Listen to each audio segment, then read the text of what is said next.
Including Bud in Kaysville. Bud. Who likes a little scat in the morning. Oh, a little scat? Yeah. What do you mean? Like animal scat? No, like that thing. That's crap. Al Jarreau. Because on this day. Why on this day? In 1940. Yeah. Al Jarreau was born. He died of respiratory failure. Yep. Age of 76. He is interred in Forest Lawn Memorial Park, Hollywood Hills. His headstone features lyrics from his song Mornin', the one just played. Yeah. I know I can, like any man, reach out my hand and touch the face of God. But please wash them first if you're going to do that. Al Jarreau is not good for me. Why? It's not good for it gives me diarrhea. It's not good for my gut We got biome. the kind that'll last forever. I don't know. Something about the moonlighting theme song that just. That's a great, as far as like a TV theme song, that's a good theme song. I guess it hurts my stomach somehow. I don't know. It hurts your stomach. Yeah, GI specific. It just upsets my GI tract. It's very fragile. It is. I don't know if you noticed. I just took some Imodium because I knew we were going to play Al Jarreau. I gotta go. Well, now you know if you're ever stopped up. Yeah, there you go. That's put on some Al Jarreau. It'll get me loose. Bill's listening to Al Jarreau. We know. What are you doing in there, Bill? Loosening up the track. You're moonlighting in there. I'm just kidding. I mean, I don't have anything against Al Jarreau. He's fine, but not your favorite. No. It all just it's designed that way. It just kind of all sounds the same. Just kind of it's one long song. Well, what's this? I don't know what this is. I don't know this. I'm not sure either. This will put me to sleep. Mm-hmm. No, you mean more than any other Al Jarreau song? This is supposed to put you in a mood. You know. For love? Oh, baby. For gentle. Gentle love. Gentle love. Warm. Bubbly. What is the name of this? I want to see if it's the song I think it is, but I'm not sure. It's particularly bad. It's a little bit funny. No, I know, yeah. This feeling inside. Mm-hmm. But I'm not. Oh, this is terrible. God. I'm not okay with this. Easily high. Well, I don't have much money, but boy, your body, Yep. you know, I buy a big house where we both could No, live. I'm not okay with that. You're not okay with that? No. Okay. All right. He did very well for himself. Did all right. Had a good career. He was respected by big jazz guys. Oh yeah. That documentary about We Are the World. Mm-hmm. He was a nut. There's Why? so How was many he a funny nut? things about that documentary that you learned. That Al Jarreau, number one, he was blind drunk. Yep. The whole time, and just I remember that. and just annoying as hell. Yeah. Like Yeah. he drove everybody. I mean, you think of Al Jarreau as being. Could we find a way to lock Al out? Because you think of this is Al. You think he would be the most mild mannered of people that were there for that, and he was apparently the most annoying person. Miss the childhood wish, and haven't I sung? Okay. It ain't for me. All right. This has been Farting Around with Carrie, Bill, and Gina on X96, Radio from Hell. And we sincerely apologize for that. Yes, let's take a break now, shall we? Shall we, huh? Sure. We'll take a break, and we'll come back with your check-ins. 877, he was a Scientologist. Oh. Really? Yeah. He became involved with the United Church of Religious Science and the Church of Scientology. And, began writing his own Christian lyrics. 877-602-9696. That's the number to call and check in with the Radio from Hell show. Which performer gives you diarrhea? 877-602-9696. You can also text us if you like. 33986. Tracy Aviary, 589 East, 1300 South. Easy to find. It's in the park. It's in Liberty Park, southwest corner of Liberty Park. Go to tracyaviary.org and experience the world of birds and its habitat in an oasis of tranquility and natural surprises. Right in Liberty Park, Tracy Aviary. I'll say it someday. That is kind of hard to say. It is. Home to over 300 birds, representing more than 100 different species from around the world, including many that are endangered or extinct in the wild, and you can enjoy interactive bird shows and keeper demonstrations, animal encounters, behind-the-scenes exhibit tours, over a dozen nature play opportunities while exploring 8 acres of themed exhibits and botanical gardens. It's a gem. It's a gem in the middle of our city. They got an owl. They got owls. Tracy Aviary, committed to protecting birds in Utah and beyond through education and conservation. $1 from every ticket sold goes to Tracy Aviary's Conservation Fund, and they contribute to more than $120,000 each year to conservation work in Utah. So go check them out, of course. They're in Liberty Park, tracyaviary.org.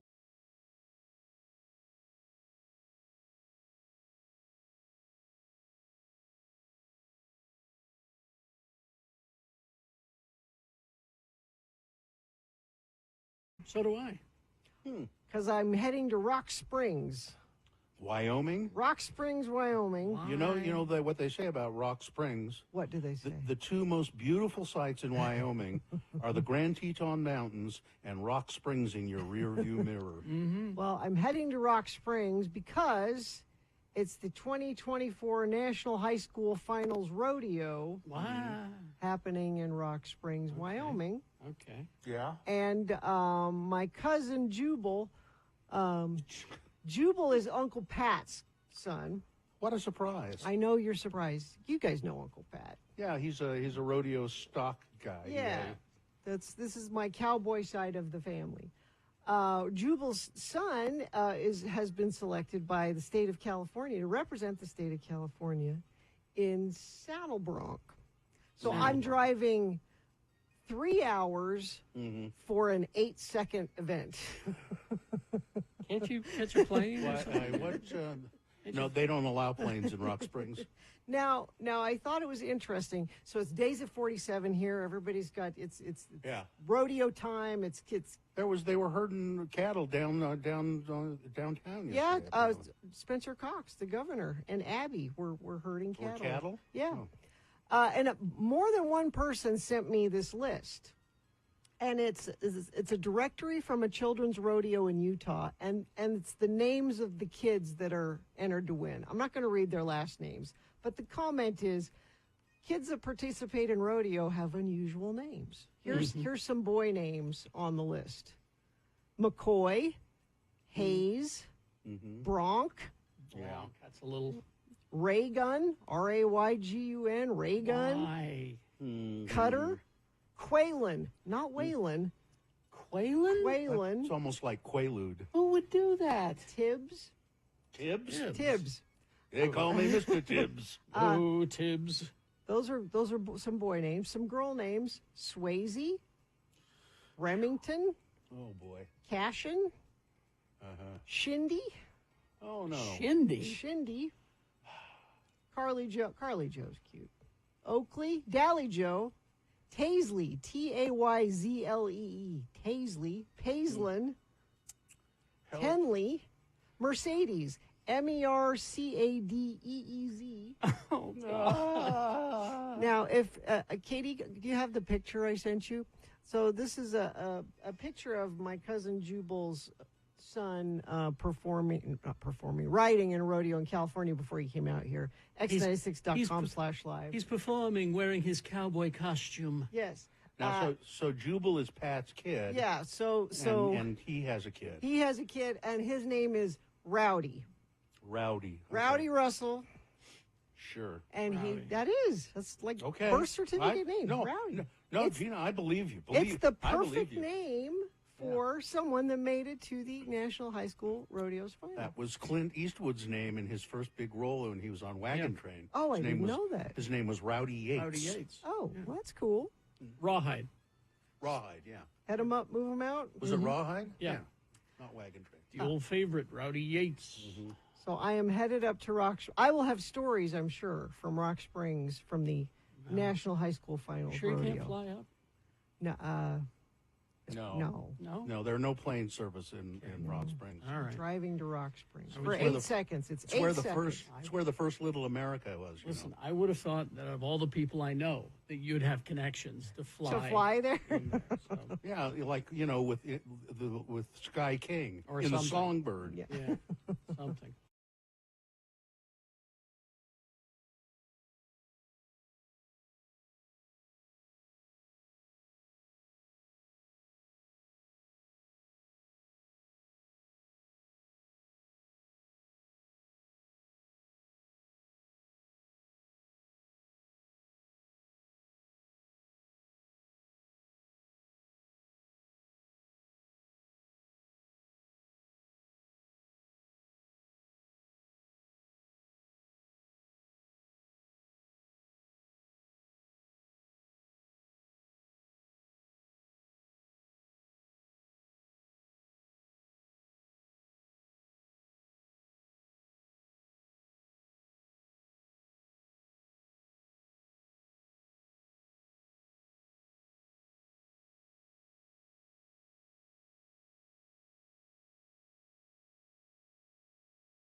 Eight six. 6:21. Let's get this over with. Yeah, I'm for that. We will officially begin the program, and then we'll go to your check-ins. 877-602-9696 is the number to check in with us. We'd like to have you do that, or you can text us at 33986. And we're also looking for your things that must go. Oh yeah.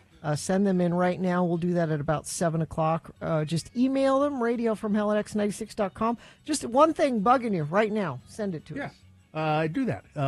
Put must go on the subject line so we can quickly identify it. Now, is there a sponsor to begin the show? Celebrate St. Patrick's Day Saturday, March 15th at Gracie's with live music, giveaways, games, photo booths, and more right in the heart of Salt Lake City. Get details and RSVP now at gracieslc.com. The moon is just about full, 97% of full.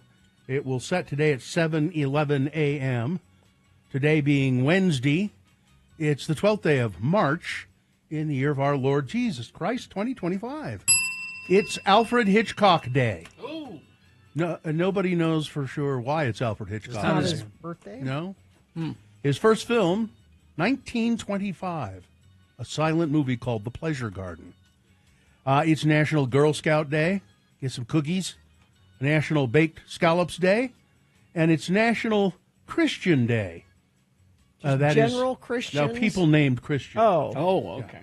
And this is an all-new edition of the official morning show of Baked Scallops, Radio from Hell, starring the Lords of Morning Radio. It's Kerry Jackson. I'm Bill Allred. That's Gina Barberi right over there. Katie for short is here, our fine producer. And Allison. Oh, yeah, it's Allison in there. And there's the dog. There he goes. Where is he? He's there. So he was just there. I saw his There he butt. is. There he is, getting in bed right there. All right. If you go to x96.com/live, you can see that dog, which I keep thinking, Vax is to me, he's red. He looks red. He has like rusty colored fur. It's really nice. He's a chocolate lab. I know it's supposed to be chocolate, but it doesn't have red hues to it, kind of? A little bit. 877-602-9696 or 33986. Those are the numbers to check in with us and just, take the pulse of the day. Yeah. Sketchy Blake of Ogden checking in. Mixer driver Shane checking in from Spanish Fork. I've been delivering concrete since 2 a.m. Ooh, man. Bus driver Troy checking in. Perry City listener checking in. On this day in 1978, Coheed and Cambria frontman Claudio Sanchez was born. Okay. Oh, great news. Let's see. Richard, who's not a dick, checking in.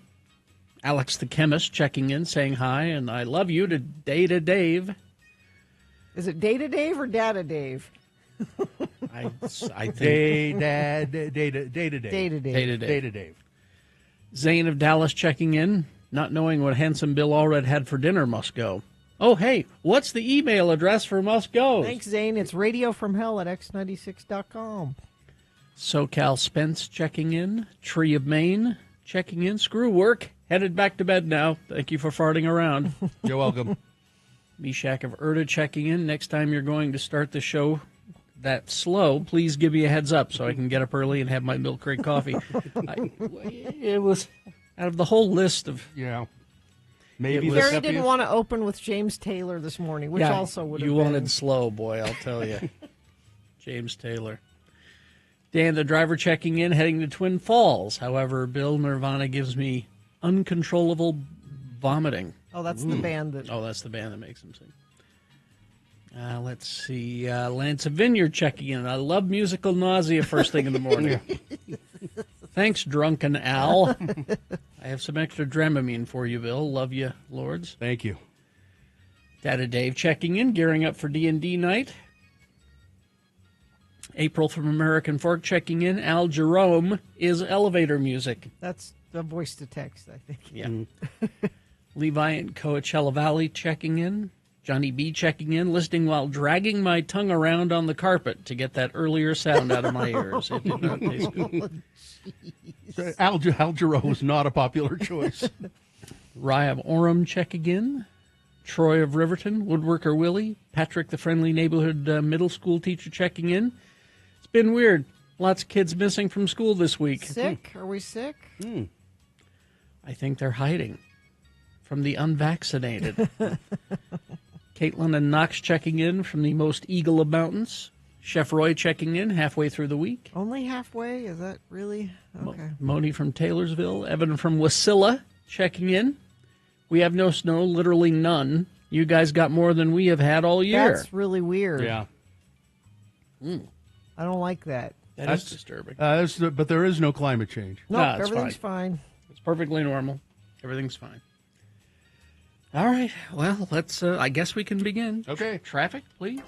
The ramp from southbound I-215 to go eastbound 201 freeway is closed. You're going to need to use an alternate route. Traffic on eastbound 201's at a standstill between Bangor Highway and the west side belt. That looks like you want to avoid that area at all costs. The good news is that's the only thing that UDOT's reporting, and you haven't reported anything in...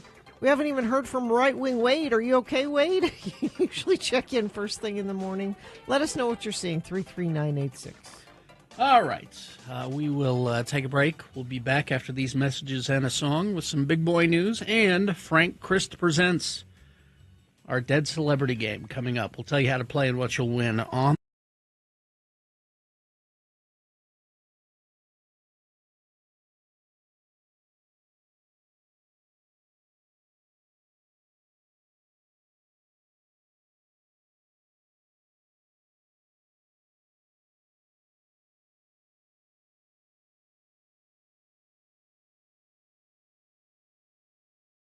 People send Valentines, and of course, you know, a Valentine has come pouring into us. We got one We got- Valentine? Oh, good. Did they ask us to we got one. be mine? Well, we each got a separate Valentine. Oh, we did. From the same person, and this is just one Valentine of the. We didn't get any others. Oh. So it says, Radio from Hell crew, I just wanted to send you Valentines because I love what you do for the show. Do what you want with the scratch-off card. Oh, maybe one of you can take it home with you. Love, Clark. Bill, I'm the one that gave you 2 dimes when you were down in Provo. 2? Yes. And the scratch-off card is, What is it? this. Oh, And like it we could win says- money? Like- No. Oh, It says on it, the romance card, scratch off for love. Oh. And you scratch off one heart from each row. Can you So take one of those dimes and do it? So the rows are what, where, and when. Oh. It's instructions. Yeah. It's like a game. Yeah. Do you want to? Yeah, I would need that. Shall I do it now, or do you want to get your Valentines first? Go ahead and do that. And then we'll get our Valentines. Okay, so you're trusting me to. This is for all of us. Okay. So we all have to do this. What? Let's Pick 1, 2, or 3, I guess. Okay. I'm doing 3. Okay. It's kind of. Yeah, that's not working very well. You need a dime. Where's your Yeah, dime? you need your proper dime probably instead of that coin. I think so. Hey, Katie, if you could, somebody find me a dime. Give me a dime, and he needs it Give this me a time. dime. All right, I'll hand out the Valentines. Okay. Let's see. Here's yours, Gina. Yeah. This is from Clark in Springville. This is the one for Carrie. There's your Valentine. Okay. Let's see. Here's mine. You want to start with just? Oh, and Katie, there's one for you as well. A Valentine for Katie. Oh, it's a just keep swimming. Happy Valentine's Day to Gina B from Clark. Finding Nemo. Finding Nemo. But then the sticker inside, Carrie, this should be for you. It's a sand people sticker. I love sand people. I know Oh, maybe you that do. was just loose in there, so maybe it was supposed to be for Carrie. Oh yeah, look at that. Let's see. What is yours, Katie? You got one there. All right. I have a unicorn. It says, sorry, not a dinosaur. I have a unicorn. It says, you're magical. Aw. That's Thanks. And Carrie got. Mine is Yoda. Mm-hmm. Heck Valentine's Day it is. And then on the back it says eat candy you will, but he scribbled out candy and put fruit. I think that's for Sue. Yeah. Clark, fruit is candy. Fruit is in candy. Carrie, Fruit is so. yeah. Clark listens carefully to the Yes, show. he does. Let's see. Mine is kind of a nice big one here, and it says from Clark on the front of it. You open it up. It says, "How sweet it is to be taught by you." To Oh. Bill, best Utah in all red, and good looking. Oh, so what that is. For So a when you teacher? when you buy the box of Valentines, the big one in there is for your the It's for the teacher. Yeah. Yeah. Now Mine's I've a got. scratch. Let's see if this coin will do it. I can scratch off this black and it's rainbow foil underneath. Oh. That's kind of cool. Can you scratch off the I'm not having other much one? luck with Bill's this. not doing well with that. Here, you try it. One from each. So, let's see if you can. I can't get it. Oh, and my wife wants me to point out Okay. that she has actually been sending me fruit for breakfast every day. You get candy for breakfast? You lucky duck. I get my oatmeal with walnuts and blueberries. Oh. Well, blueberries those are supposed to be Antioxidants. Yeah, there it is, antioxidants. Magical. Can you get it to work? I can't. I No. couldn't either. How will I know what to put I where want to and know how how? old this thing is. Yeah, I think it's really old. That's why. Clark, your scratch-off card doesn't work very well. Use your but fingernails. we do appreciate. I don't know what to put where. Yeah, or when. I've been there. Sorry, honey. I I don't know what to put where. There are too many of you. What? Oh, a A key, key, maybe? maybe. Oh, a key. Try a key. Try a key. Macy's Macy's got a key. suggests- Macy's got a key behind you there, Katie. This one, the last one says next weekend. Okay. Next weekend. So okay. that's the win. But that means What do we do now? Yeah. We gotta wait till next weekend. And what do we put where? Somebody's got to explain that to me. What do we Bill put? needs a diagram. What do we put where? listen, I don't care. I just know that 2024 is the year of fruit for me. Okay? Very excited. Nice. That's my sign off today. It's the year of fruit. 2024. If I scratch this thing, I'm just pulling up the paper Well, underneath it. So Thank goodness We'll it's- never know. Thank goodness it's not a lottery. You know, something important. Well, Clark, Oh, none of man. us are going to have sex. Sorry. Oh, is that what that was? I think so. Oh. I got next weekend. Okay. That's all we know. Well, next. Sorry, weekend. guys. I guess what could be what the what could be mow the lawn. But he's. But you see, if you present this to me next weekend, I'll say yes next weekend, and it just keeps going. Oh, you never, then it never happens. never happens. What? mow the lawn. Rent a something. Sweater. rent a lawnmower and then mow the lawn. Nothing. No. Paint sprayer. I've tried so hard, you No, guys. it's all right. It's okay. We'll figure it out on our own. Rent a bobcat. One of those little tractors, not an animal. Trencher. Yeah, a trencher. A yeah. ditch A witch. ditch witch. That's Ditch it. witch. Ditch Witch is my favorite. Rent a ditch witch. Use it this weekend. There we go. Next weekend. It's not very romantic.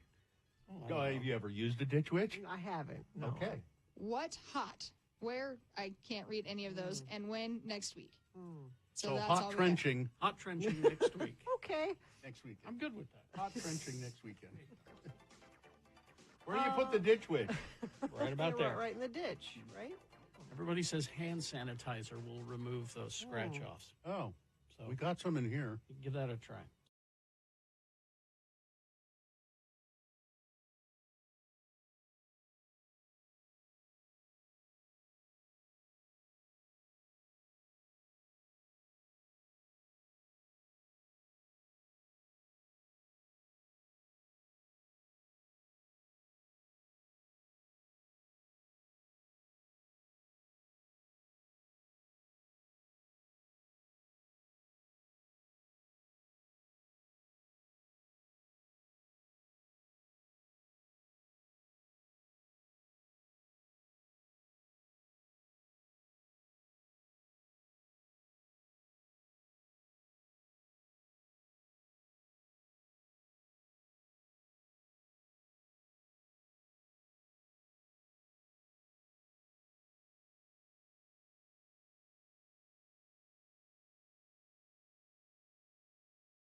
Because On this day in 1977, Ben Kenny, bass player for Incubus, was born. well, there we go. Incubus. Dig. All right, let's see. It's 6:36. Time for some big boy news and opinioendo. And right after that, it's Frank Christ presents They're Fine, They're Just Fine, the Dead Celebrity Game. Going to give you a list of 4 celebrity names. 3 of those celebrities, they are just fine. One of them is dead. If you pick the dead one correctly, you will win. Tickets to see The Offspring coming to town with Jimmy Eat World and Newfound Glory. Offspring tickets, line up now. Sooner the better to play Frank Christ Presents. Play the game, win the tickets. 877-602-9696. After this, big boy news and opinioendo brought to you by Business owners, do you owe $15,000 or more on employment taxes and don't know what to do? McClure & Stewart, your local trusted tax attorneys. Go to McClureandStewart.com today.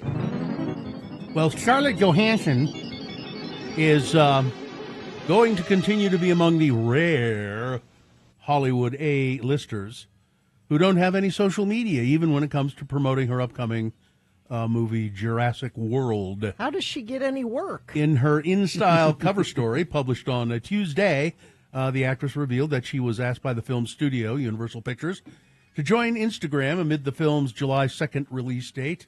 However, Scarlett Johansson said, nope, not interested. I mean, even today, I got an email from Universal Pictures, and they're like, hey, would you consider joining Instagram in tandem with the release of Jurassic World Rebirth? I got a lot of pressure to join social media, she said. She also pegged the question, is there a way I could do this and stay true to who I am? I didn't feel like I could. I can't remember who it was. It was somebody like Ethan Hawke, somebody like that, who's bemoaning the fact that the way movie companies are casting for TV shows and movies now, part of it is based on how many followers you have, not whether you're the right person for the role or whether any of that. I wouldn't think a big part of it would be that, but some of it. Some. You know. Maybe for up Sure. and coming people, like, well, how many Instagram followers? And it makes a certain amount of sense to say, well, it might be okay for this role, but wow, look at all the followers. Yeah. So let's put them in there. But she said she acknowledges the potential from a business angle, having appeared in her skincare company's The Outset's Instagram feed. I'm totally there. It's funny and fun and minimally invasive, she said. But she does note the work that I put out there is all based in truth. That's the key ingredient. this movie thing, there's no truth involved in this. So if I was a person who really enjoyed social media, then I could totally get on the bandwagon, but I'm not. And I think the film will do just fine without me being on Instagram. I agree with her.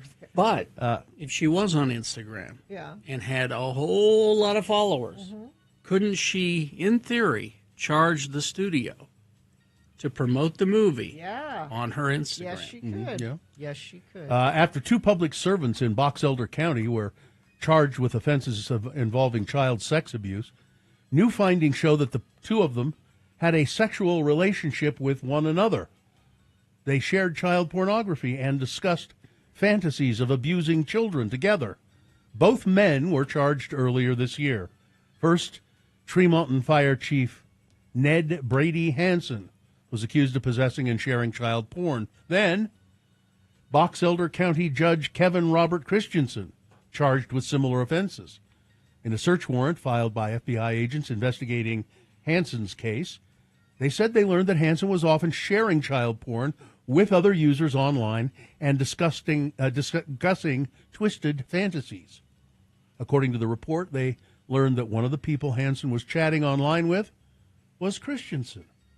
Investigators also learned from the chats that Hansen and Christensen had met up in real life and engaged in sex acts with each other. They also allegedly discussed fantasies of sexually abusing children together.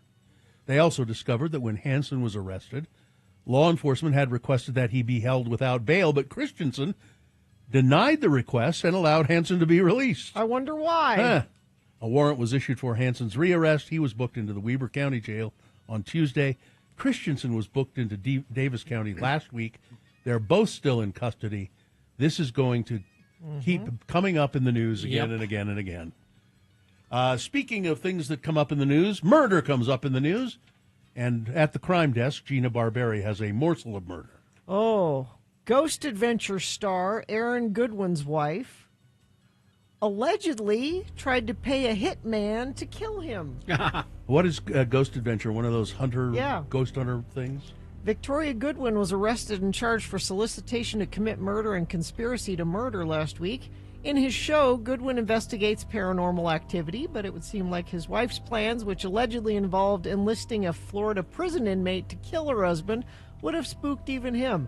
According to police records, the 32-year-old had been messaging an inmate since October and wrote, quote, "Am I a bad person because I choose to end his existence and not divorce him?" She's asking. Yeah, you are. She allegedly offered a very specific dollar amount, $11,515 to get the job done. You wonder how that negotiation went. Okay, $10,000. No, I'll do it for 12. All right, $11,515. All right. To get the job done, shared her husband's location with the inmate who would pass that information to a hitman. Meanwhile, the 48-year-old paranormal investigator, which was allegedly filming his show in California when the hit was supposed to go down, quote, this is from the wife telling the hitman, "He's asleep right now at the hotel. I need to know what's going on. Can I get an update? Has it been done?" She texted the hitman. Police stumbled upon the murder-to-hire scheme when an officer confiscated the Florida inmate's phone as contraband. So he's in prison telling somebody on the outside, "We'll get $11,000 if you do this hit for us." Crazy. The Department of Education plans to cut about half of its staff, officials announced Tuesday. Senior officials within the department told reporters that the reduction will not have any impact on the government's ability to deliver programming to students, but is instead about consolidation of redundant roles. No. The department will make the following reductions from its more than 4,000-person staff. 259 staffers who signed up for deferred resignation, 313 who accepted 25,000 voluntary separation incentive payments, 1,315 staffers who are now subject to the reduction in force, and 63 probationary employees who had their roles eliminated in February. Probationary means they were new hires. Yeah. Those staffers who are now subject to the reduction in force will receive full pay and benefits for the next 90 days and a severance of 1 week's salary for service up to 10 years and 2 weeks' salary for every additional year of service. Notifications to affected workers were sent via email yesterday. The reduction would also lead to a consolidation in department office space, officials said. Offices in San Francisco, California, New York, Boston, Massachusetts, other places would be closed. The department would also consolidate its footprint in Washington, D.C. from 3 buildings to 1 building. We got to keep them stupid. The cuts would not impact federal student aid, would not impact FAFSA operations. FAFSA. I don't know what that is. It's FAFSA is assistance. It's So some form of student aid. Yeah. Civil rights investigations or any other mandatory department functions until they close the education department down altogether, which is the goal. Yeah. They can't do that just unilaterally. They have to get congressional approval. And the Department of Education does not tell schools what to teach, No. or how to teach it, it is their sole purpose is to implement programs that Congress has appropriated money for, and it's things like Title IX schools that need a little extra help. Critics warn that staffing cuts at the department will erode its effectiveness in the meantime. That's the plan. Says gutting the Department of Education will send class sizes soaring, cut job training programs, make higher education more expensive and out of reach for middle-class families, That's the plan. take away special education services for students with disabilities, and gut student civil rights protections. Yep, they want to privatize all of this. Firing without cause. This is according to Becky Pringle, who is the National Education Association president. Firing without cause nearly half of the department's education staff means that they're getting rid of dedicated public servants who help ensure our nation's students have access to the programs and resources to keep class sizes down, expand learning opportunities for students so they can grow into their full brilliance. The Trump administration has abandoned students, has abandoned parents, and educators across the nation. See, they go in, they destroy the department, then they say, see, government doesn't work, and here's my rich friend to help out. The House of Representatives on Tuesday approved a government funding bill that would avert a Friday night shutdown if it clears the Senate by then.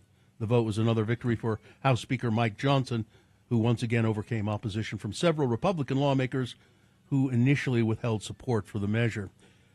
On March 14th, residents of Earth will be treated to a celestial phenomenon, the total lunar eclipse, in which our planet sits directly between the sun and the moon and causes the latter to be obscured by the Earth's shadow. Just as with last year's solar eclipse, brands are at the ready with stellar promotions themed to the event, and Capri-Sun is trying something entirely new with the release of Moon Punch, its first ever drink pouch with glow-in-the-dark designs. Moon Punch is now available for a limited time at Amazon, Walmart, Target, Kroger, and other major retailers while supplies last. Moon Punch is a great band name too. The juice, and it's a great move in professional wrestling. Give him the Moon Punch.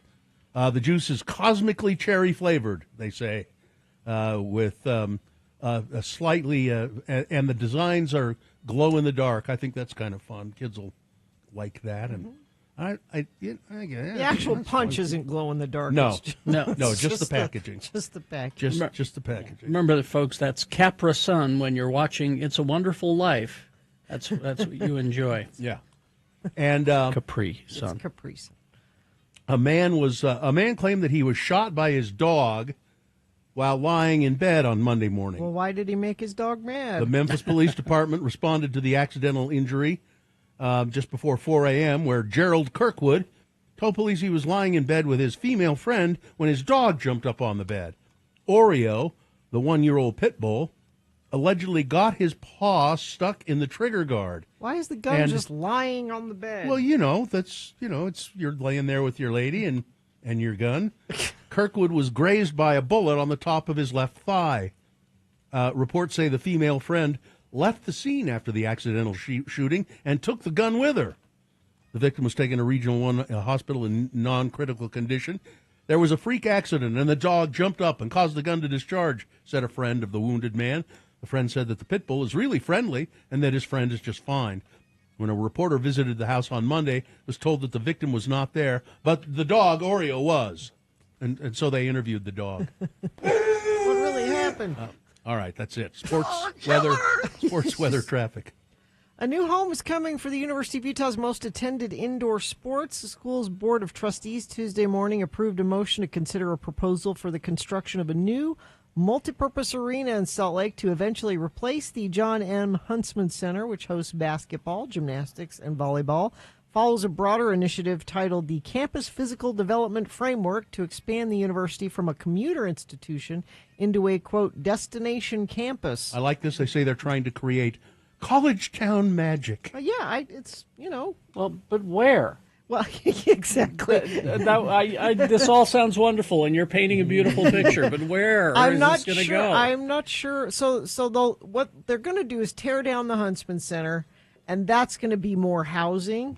They desperately need more housing on campus. But where do they put the new thing? I don't know where they put it. It's not like they have a bunch of empty land. They don't know where they're going to put it. Yeah, they'll have to tear something else down to build it. They have yet to decide where the arena will be. They need more parking is what they need.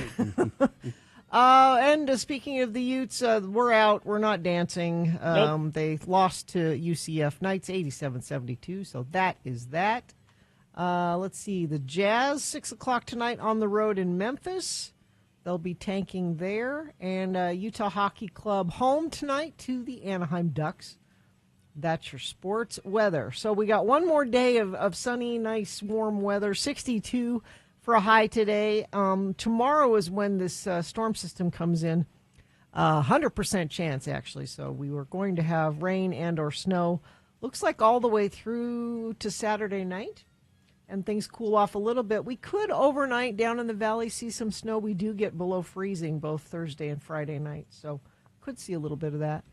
Traffic, friend of the program says Roy and West Gates to Hill are backed up onto the shoulder at I-15. Eastbound 201 and 215, the wreck is backed up to 5600 West. Yeah, this is a major issue. Standstill between Bangor Highway and the West Side Belt. Looks like that's only getting worse. So avoid that area. You're not going to get through there. You're going to want to go around that. And looks like that's it. If you see something, you can text us 33986. Frank Christ is here. Oh, hello. The Grim Reaper, the Reaper of Celebrity Souls. The skeletal figure himself has joined us in the studio. And Frank, you've made a little mistake on the actor list today. What happened? Well, it's National Christian Day. Yes? Which is to honor people named Christian, but you've given me a list of actors in films about Christianity. Well, that was his name. Jesus Christ. Yeah. That's what you're saying. So it'll work out. It's fine. I hope so. I'm sorry if I threw you a curve. You kind of did.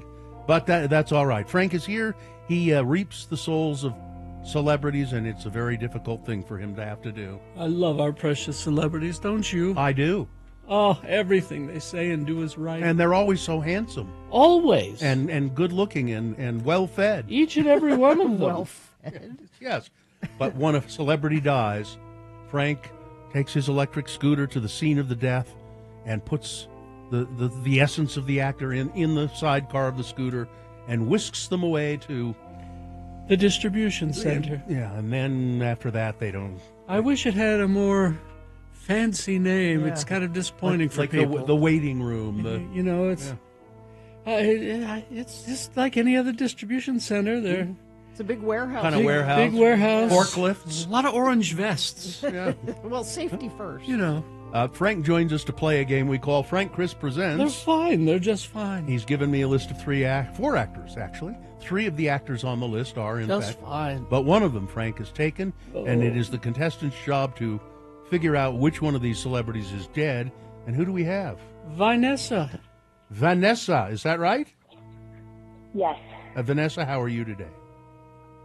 I'm fine. I'm just fine. That's good to hear. That's good, Vanessa. Makes me feel better. Vanessa, Frank has given me a list of actors in films about Christianity. And if you identify the dead celebrity correctly, you will win a prize, which is what, Gina?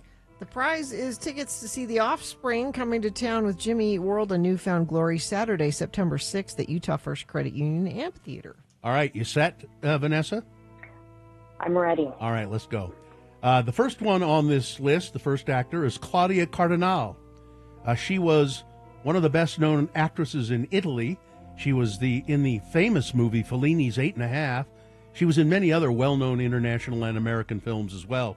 Once Upon a Time in the West, The Pink Panther, Don't Make Waves, and The Hell with Heroes. She played the adulteress in Jesus of Nazareth TV series. Number 1, Claudia Cardinal. Number 2, Roger Rees. He won awards for his performance in The Life and Adventures of Nicholas Nickleby. He won an Obie as co-director of Peter and the Starcatcher. On television, he played Robin Colcord in Cheers, Lord John Marbury in The West Wing. He also appeared in The Sheriff of Nottingham, as the Sheriff of Rottingham, in Robin Hood Men in Tights. He was in God's Outlaw, about translating the Bible into English. Number 2 is Roger Rees. Number 3, Robert Foxworth. He was a regular on the primetime soap Falcon Crest. He also appeared on many TV shows like The West Wing, Law & Order, Columbo, Hawaii Five-0, Star Trek Deep Space Nine, The Outer Limits, Star Trek Enterprise, Stargate 1, and Babylon 5. He also played the Apostle Peter in Peter and Paul. Robert Foxworth is number 3. And finally, Jacqueline Bisset. She began her film career with roles in The Detective, Bullet, The Sweet Ride. She went on to star in Airport, Murder on the Orient Express, The Deep, The Greek Tycoon, and Who's Killing the Great Chefs of Europe. She was in the biblical miniseries In the Beginning. Number 4 is Jacqueline Bisset. Vanessa, one of those actors is dead. Which one is it? Number 4? Jacqueline Bisset? No. Sorry. She's fine. She's fine. She's fine. She's 80 years old. But I'm going to give you another chance. If you listen carefully, you might be able to determine which actor is dead. Is it Claudia Cardinal? Roger Rees or Robert Foxworth? On second thought, I'd like to go with Roger Rees. Roger Rees would be a good Upon choice. further reflection. That's a good call. Yes. He died in 2015 at the age of 71 with his husband by his side. Congratulations, Vanessa. You're going to go see The Offspring. That's a good show. Hooray! Yes. Hooray! Hooray. Now say thank you. Thank you so much. You're the best. No, thank you, Vanessa. Hang on, and Katie will tell you what you need to do. Oh, Hooray! Jacqueline Bisset. Yep. A life-changing performance for boys of a certain age in The Deep. Yes. Men of a certain age. And every male, I think. Yes. You know. Well, I have to go check on Liza Minnelli. Oh. She's still here. Yeah. She can't be well. She will outlive us all. 79 today. That's one of my favorite Twitter follows, by the way, is Liza Minnelli outlives, and they just list things that she has outlived. Oh. Mitt Romney's 78. I'll Yeah. send a Cylon over to check on him. Goodbye, everybody. Goodbye. Goodbye, Frank. Crash on Redwood Road, Porter Rockwell Drive, and Bluffdale, blocking westbound and northbound lanes of travel. Expect delays in both directions there. The ramp from southbound I-215 to go eastbound on the 201 freeway has stuff backed up quite a ways. I would still avoid that area if you can. I'm checking our message stream to see if anybody sent anything in there.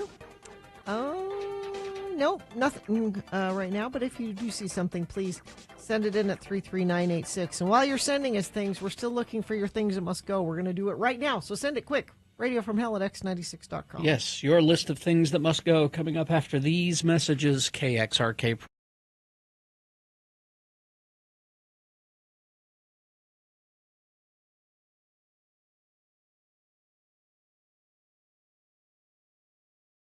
I haven't been on a vacation, a proper vacation, in about 3 years.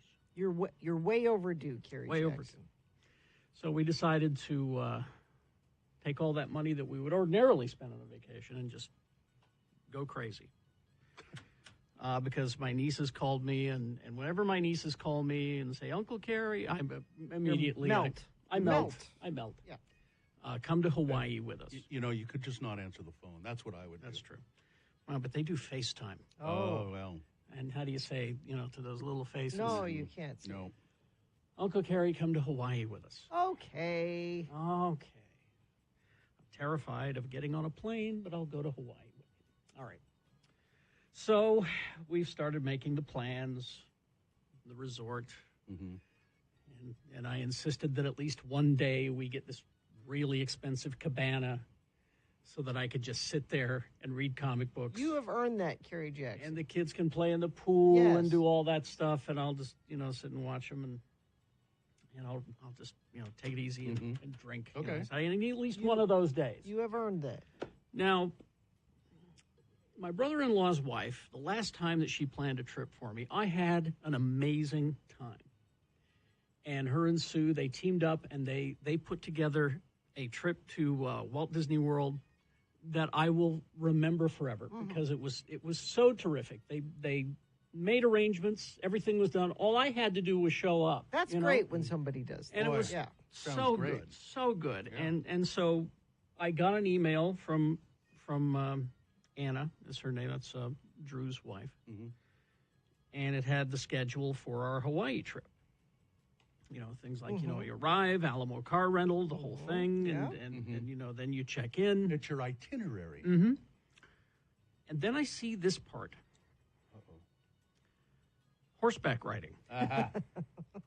Well, Carrie, you know how to horseback ride. You're a farm boy. I have. If Carrie is like me, I know how to horseback ride. I don't care to do it.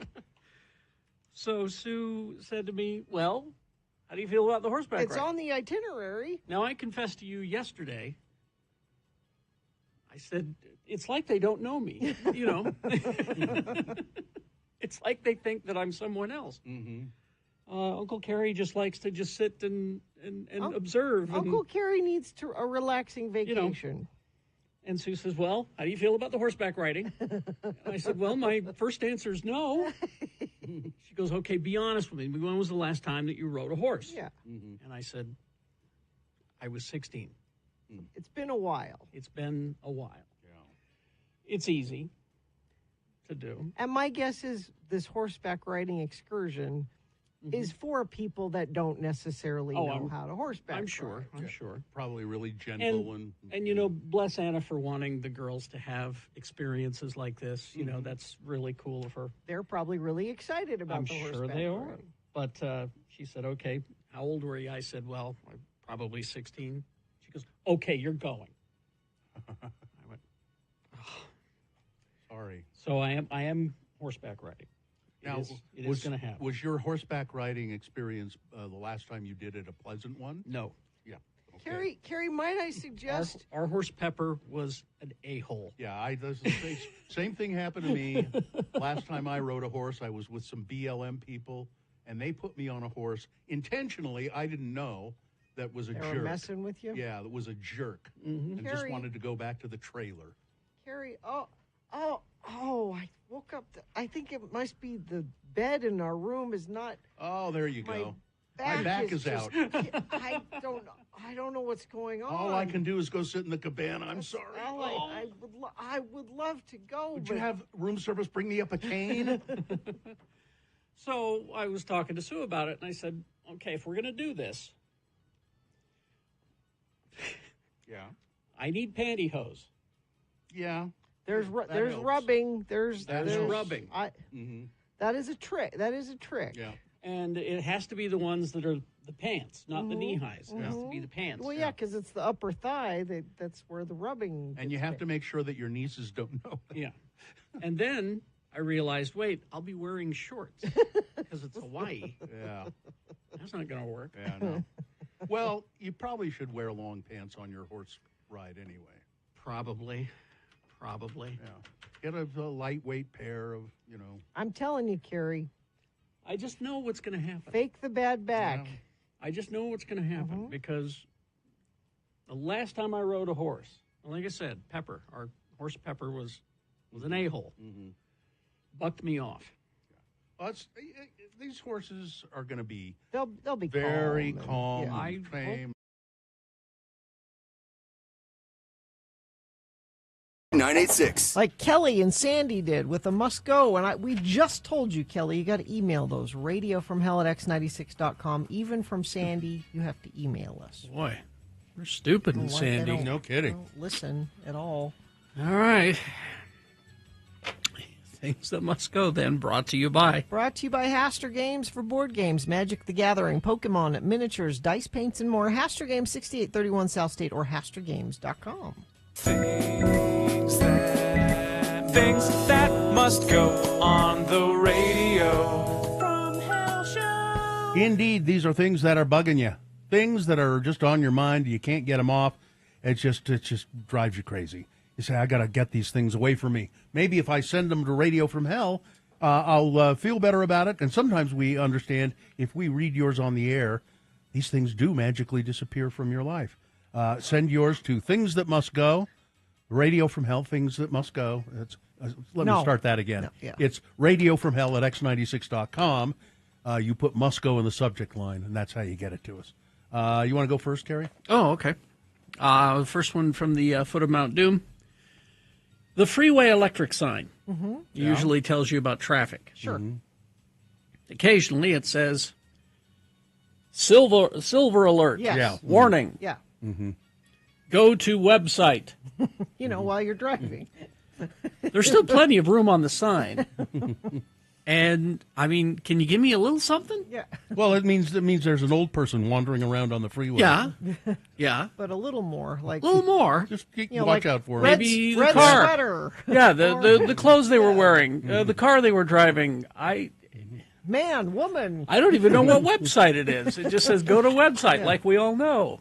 Just a little something. Just a little. All right. Let's see. You can use my name, Scott. Don't hold it against me, Kaysville.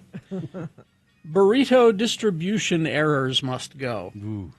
You get a fully loaded burrito, and the placement or distribution of the contents within results in bites isolating one item only, depending all rice right here. depending on which burrito quadrant you bite or fork into. For example, south end right side might be a glob of guac. Up north bite, pork chunk, maybe. If lucky, it bumped up against some sour cream. That helps. It's really a big problem. Distribute burrito contents in the manufacturing is to allow consumer enjoyment of items simultaneously and harmoniously. All right, that's what he puts there. This one from Zane. Let's see. One quick thing that must go. People who spell photo with an F. Yeah. It's faster. It's PH, not FOTO. Thank you, Zane. And this one from Vanessa. First thing that must go are the multiple flowering pear trees that were copiously planted in my neighborhood. Do we really need 1,100 of them? The flowers are pretty in the spring, but those tiny pears just litter up the sidewalk and get all over my shoes when I walk my dog, and then it looks like I've stepped in dog poop, but it's not. It's dumb pears. Another thing that must go is creatine doesn't dissolve in water, so taking it for my menopausal brain every day is a labor in grittiness. It's like drinking sand beach water. Yeah. Blech. Thank you for attention to these matters. Your humble servant, Vanessa. Is that it? That's it. I'll go next. This one says, please feel free to use my name. It's Brian, or B-Ross, as my friends call me.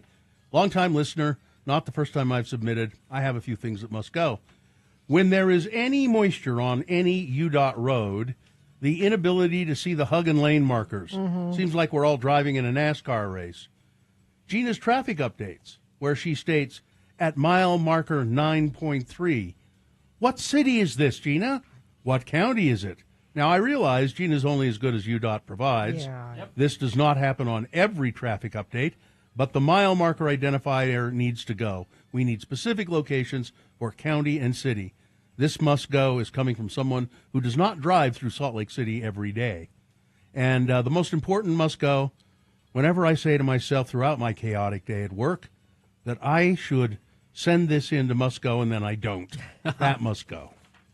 This one says, number one, irresponsible pet owners must go. Don't have a pet if you can not afford to pay the vet when your animal is desperately ill and needs assistance. Don't have a pet if you're not willing to clean up after it. Don't own a pet if you're just going to keep it in your yard 24/7. And the other thing that must go, migraines. That's all. Thanks. And finally, this one. This is a very odd must go. The section of I-15 between the Spaghetti Bowl and 33rd South must go, due to all of the confusing smells. Within the same vicinity, we have Daly's Premium Meats, makers of delicious bacon. where it smells delightful. And then we also have the sewage treatment plant. Ew. Over time, this has confused my sniffer multiple times. There are yum smells and then suddenly bum smells. So it must go. My sniffer, being trained not to differentiate smells over time, must go. I have been conditioned by the sewer meat plant like Pavlov's dog. And from time to time, while using the bathroom, I start to crave a club sandwich. Of course, this kind of makes sense because our digestive system transforms one into the other. But finally, the sewer treatment plant smell really must go. This is because, if you think about it, this is the baseline aroma of everyone's stuff mixed together. I didn't need to know this, so that also needs to go as well. Keep it loose down there, and don't let your farts get stuck. End of the program, Jason. All right, Gina? Just one must go is anti-vax parents. I'm in my 40s and finally got my MMR vaccine. The current outbreak scared the hell out of me. Just a reminder, vaccinate your kids and yourself. If your parents didn't do it for you, thanks for letting me listen. This from Boise FOP Mark. The Nextdoor app must go because it's become a haven for pearl-clutching people posting about there's 4 shady-looking teenagers in hoodies stalking our neighborhood. I saw this group of kids driving home. They were just 4 kids walking home from school in their wrestling hoodies. This is not a problem. And finally, this one, and I have looked into this. Oh? Hello, people. This is from Hunter. What must go is the lack of information about the upcoming Man in the Arena event to be held at the Maverick Center. What is this? Who's putting it on? Who will be appearing? What are they doing? None of these questions can be readily answered. What is it? I looked into it, Hunter. Looks a lot like AlphaCon. Do you remember AlphaCon? The bro convention. Yeah. This is called Man in the Arena? It's called Man in the Arena. Yeah. The picture that they put up, it's guys with lions, not sheep, hats. Oh, boy, stay away. They all look like Pete Hegseth. And here's what I found out about what it is. Okay. What is Men in the Arena? Jim Ramos is a best-selling author, speaker, and the founder of Men in the Arena, an international ministry focused on equipping Christian men in the stress bubble of life, married with kids at home, struggling to lead their families and communities. It's bro men. It's bro men power. It's leading men to their best version, Gina. It's focus on the family is supporting it. Okay. Well, stay away from this. All I needed to see is the lions, not sheep hats. And you went out. And so there. Hopefully that's helpful. Hunter, stay away. Yeah, stay away. Things that must go on the radio. From Hell Show. The seminars are awful. Abortion's hidden impact on men. Dealing with your wife's sexual history. These are all the seminars at Men in the Arena. This is really terrible. Don't go. All right. 12 minutes after 7 right now. Traffic. Crash Redwood Road at Porter Rockwell Drive and Bluffdale, blocking westbound and northbound lanes of travel. Expect delays both directions. Still lots of problems. Eastbound 201 freeway. This was due to a car facing sideways in traffic, and it's still backed up through there. Let's see. Nothing else? If you do see something, you can text us 33986. All right, here are the boner candidates you'll be considering in a matter of moments. Number 1, vile and racist. Number 2, no more help from the National Weather Service in times of disaster. And number 3, you are neither respected nor welcome at this Idaho school. All right.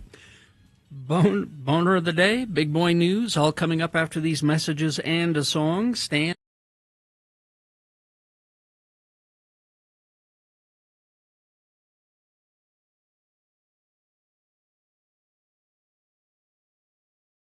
Studio announcer Johnny O. And guys, I'm going to let you in on a little secret. Yes. If you want to get the gals, do what I do. Girls can't resist a man who wears a kiss me necktie because it glows in the dark.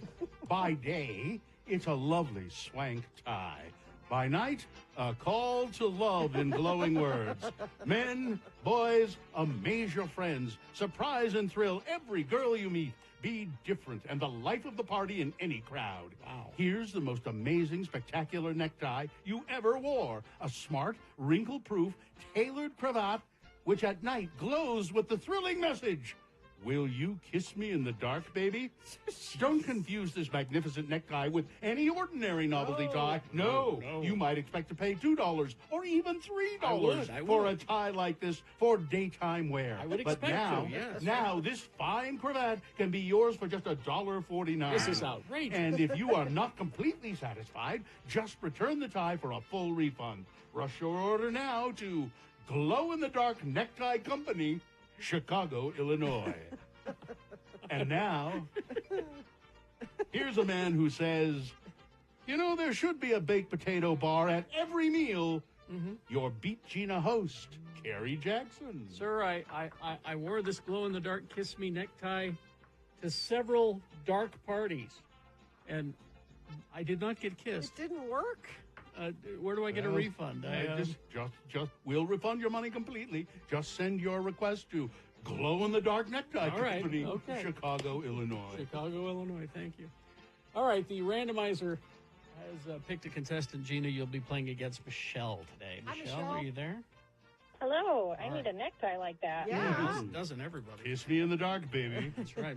Hey, Michelle, we're going to toss a coin to see who goes first. It will give you an advantage if you win the coin toss. Heads or tails? Heads. All right, let's go. And it is tails. Oh. Sorry. You're one step further away from winning these tickets to see 21 Pilots August 18th at the Delta Center. Now, because Gina won the coin toss, that means the first question is for her, Michelle. It's multiple choice, pop culture trivia. Today it's Twilight trivia because it's Kristen Stewart's birthday. And it's multiple choice. If she gets the answer correctly, she gets the point. If not, I will allow you, Michelle, to answer the same question and steal the point away from her. We'll go back and forth till one of you gets 3 points.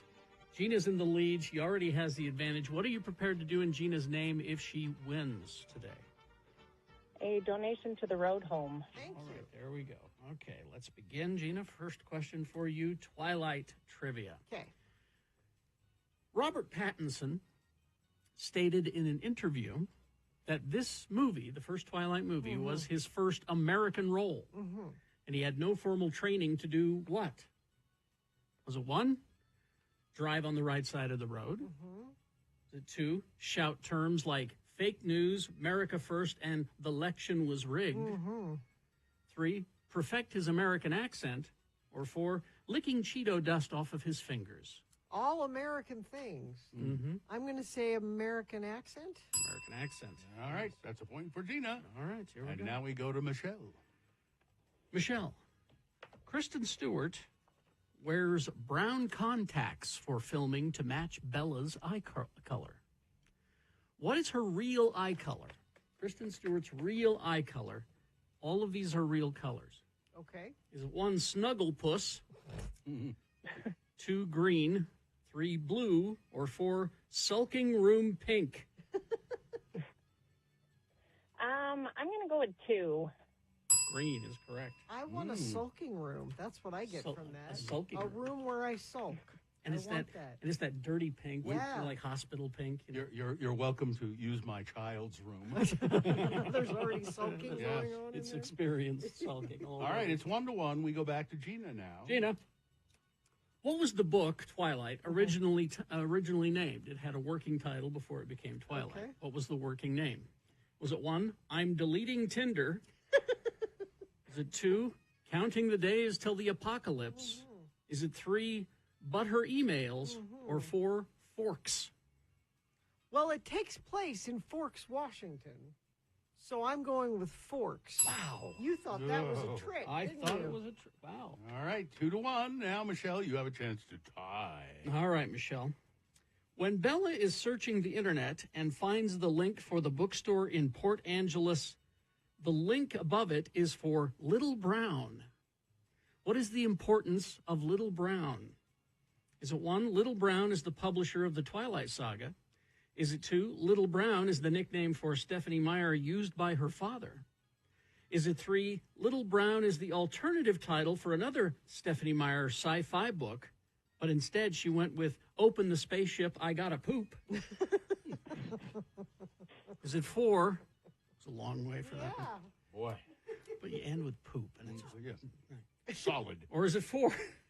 Or is it 4? Little Brown is the subheading for the book title Napoleon's Hemorrhoids. Oh, that's a hard one. I'm going to go with the nickname. Little Brown is the nickname for Stephanie Meyer used by her father. I'm sorry. Sure. Oh, Gina, you could win with this. Little Brown is a publisher. Yeah. Correct. That's right. Wow. Gina wins the game. I'm sorry, Michelle. Wow. She's humiliated you. Oh, Michelle Yeah. seems nice. I don't want to She does seem nice, humiliate yeah. Michelle. Well, but you have. Michelle, would it make you feel better if I gave you the 21 Pilots tickets even though I beat you? Absolutely. All right, And let's- I'm not going to be sad about losing to Twilight trivia. You should be proud of that. All right. Hang on the line. Tell you how Thank to you. get those tickets. I've got to go. I'm going to go stand in the closet and read my necktie. Tell me if it works.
All their life. Oh, yes. I wish we had enslaved them all Yes. to listening forever. Yes. Boy. Because on this day in 1991, REM released their 7th studio album, Out of Time. Many, many good songs that you've heard millions of times on that album, including that one. I like that one a lot. 7:22. Time now for Big Boy News and Opinioendo, brought to you by... Brought to you by X96 welcomes Counting Crows August 21st to Utah First Credit Union Amphitheater. Find ticket information and all the details at x96.com. 3 news stories. These are examples of bad, stupid, or funny human behavior. You will decide with your vote. Of these 3 candidates, which one is the worst? Which one should be boner of the day for today, March 12, 2025? All right, let's go. All right, we'll give you 2 now, then 1 after the news, and then you vote. Here's boner candidate number 1, vile and racist. A Republican-run social media account is coming under fire for what critics are calling a vile and racist attack on U.S. lawmaker this week after Representative Adriano Espaillat delivered the Spanish language rebuttal to President Donald Trump's speech to a joint session of Congress. The National Republican Congressional Committee slammed him as an illegal immigrant. Now, Mr. Espiat and his family came to the United States from the Dominican Republic about 60 years ago. Wow. When he was just a child. They overstayed their tourist visa, making them undocumented, but obtained green cards within a year. He has been a U.S. citizen for more than 40 years. And in 2016, he became the first formerly undocumented immigrant elected to Congress. But the NRCC slammed his response to the speech not for what he said, but for what he was once, briefly, as a child, decades ago. Democrats literally chose an illegal immigrant to give their response to President Trump's address, No. the organization wrote. Predictably, this radical called Trump's presidency a reign of terror. Democrats couldn't be more disconnected from the American people. It's not clear who wrote that tweet, but the organization is chaired by Representative Richard Hudson of North Carolina. It's just astonishing. They don't. Boner candidate number 1, vile and racist. Exactly. Here's boner candidate number 2. No more help from the National Weather Service in times of disaster. The Trump administration has canceled a training that prepares meteorologists to forecast during disasters. Yep. The incident meteorologist training, it's called incident meteorologist training for the National Weather Service, was canceled amid short staffing and a severe reduction in how much employees are allowed to spend on travel.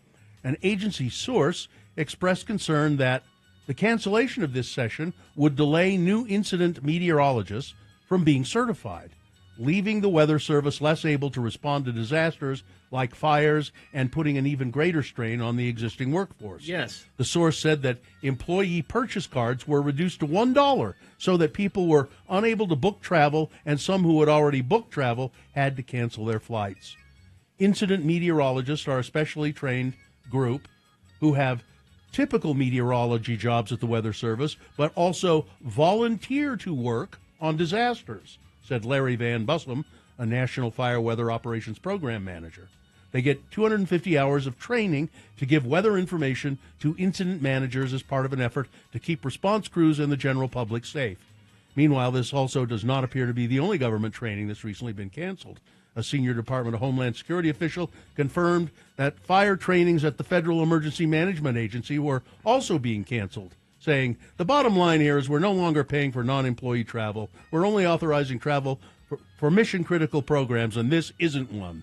Preparing people for disasters is not critical. No. If this isn't critical, then what? Please tell me what is. No, because, see, again, they tear it down. Yeah. They tell you, see, it doesn't work. Yeah. And then they privatize it. This was all in Project 2025. Every bit of this, but nobody would listen, and I was overreacting. Boner candidate number 2, no more help from the National Weather Service in times of disaster. Coming up in a moment, boner candidate number 3, you are neither respected nor welcome at this Idaho school. All right. Boner candidate number 3 coming up after this. Big Boy News and Opinioendo brought to you by. Celebrate St. Patrick's Day Saturday, March 15th at Gracie's with live music, giveaways, games, photo booths, and more right in the heart of Salt Lake City. Get details and RSVP now at gracieslcu.com. Well, I have some bad news for people who, for somebody who was at our event on Saturday who won tickets to see Sting and Billy Joel. Yeah. You're going to have to wait a little while longer before you get to see them in concert in Salt Lake. Billy Joel announced a delay in the tour on his Instagram page, citing the need to recover from a recent surgery and undergo physical therapy. The previously planned May 23rd show at Rice-Eccles Stadium will now be held on May 22nd, 2026. While I regret postponing any shows, my health must come first, Billy Joel posted. Take care of yourself, please. I look forward to getting back on stage right there in Rice-Eccles Stadium, he said, and sharing the joy of live music with our amazing fans. In your area. Thank you for understanding. Yep. According to Joel's social media accounts, the tour will resume in Pittsburgh on July 5th. Didn't he just fall down Yeah, he just fell down recently. Yeah. When the show does take place, it will be a rare appearance in Salt Lake for Billy Joel. He has previously only performed in Utah once over the last 17 years. And I was Rice there. Eccles Stadium. Me too. It was one of 4 shows that the Rice Eccles Stadium show was one of 4 that he and Sting had announced together. The announcement added that tickets already sold will be valid for the rescheduled 2026 performance. So don't lose them. Hang on. Let's see. So what's the big deal now? Our president is a car salesman, apparently. Yeah. Trump paraded Tesla electric vehicles outside the White House on Tuesday in support of great patriot Elon Musk. The billionaire's car company has seen its share price slump in recent days on the back of fears over the administration's handling of the economy. Tesla sales are also tanking as would-be buyers balk at Musk's haphazard slash-and-burn approach to the federal government via his so-called Department of Government Efficiency. And it's not just here either. No. It's around the globe. Sales in Germany were down 76% in February compared to a year earlier, potentially as a result of Musk appearing to give a Nazi salute at Trump's inauguration. Twice now he's done it. Sales are also skidding in China, where shipments were down 49% year over year.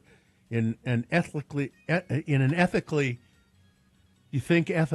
questionable, you think Trump appeared to use the office of president and the iconography of the White House to sell cars. Now, again, imagine if Biden's biggest donor owned a car company and did this on the lawn. It would be Fox News for 2 months. He also said if you are protesting out in front of a Tesla building, that's domestic terrorism. Is it now? Oh, so Jan 6 wasn't. Trump, but this is. Trump Okay. argued that it was very unfair that markets want to penalize Musk because of his attempts at federal government cost cutting. It's very unfair. It's got nothing to do with fair. I've thought of a positive here, though. Are you ready? Please. So Trump, I'm buying a Tesla and I'm paying for it with a check, and he said that there. MAGA people might now buy an electric car, and that might help the environment. Well, it might, yes. Great, Gina. That's Well, I'm looking for a positive. But Trump here, also said, I'm not allowed to drive. Yeah. which is not true. He He doesn't says, know how to drive. I That's don't exactly think it. he never doesn't- learned to drive. Exactly. I'm not allowed to drive, so I'm going to let people here at the White House and the other place. Mr. President, can I borrow the car? And the other place. Mar-a-Lago? I don't know, to use the probably. car. Probably. A judge will allow a camera in the courtroom during Lori Vallow Daybell's upcoming trial in Arizona. Maricopa County Superior Court Judge Justin Boreski decided during a Tuesday hearing and said one pool camera will be allowed to provide a live stream to media outlets with a possible 1 to 2 minute delay. It will be good entertainment because she is representing herself. Oh, yeah. It's a Great. clown show. Now, she does have legal advisors, but she is representing herself. Daybell expressed concerns over having a camera in the courtroom.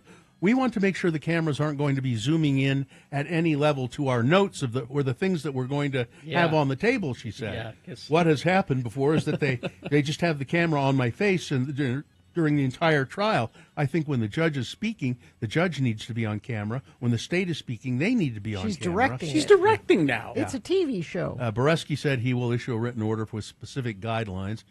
She faces 2 charges of conspiracy to commit murder in connection to her 4th husband, Charles Vallow.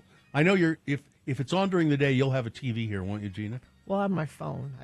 Oh, you can just watch it on your phone. Yeah. That's right.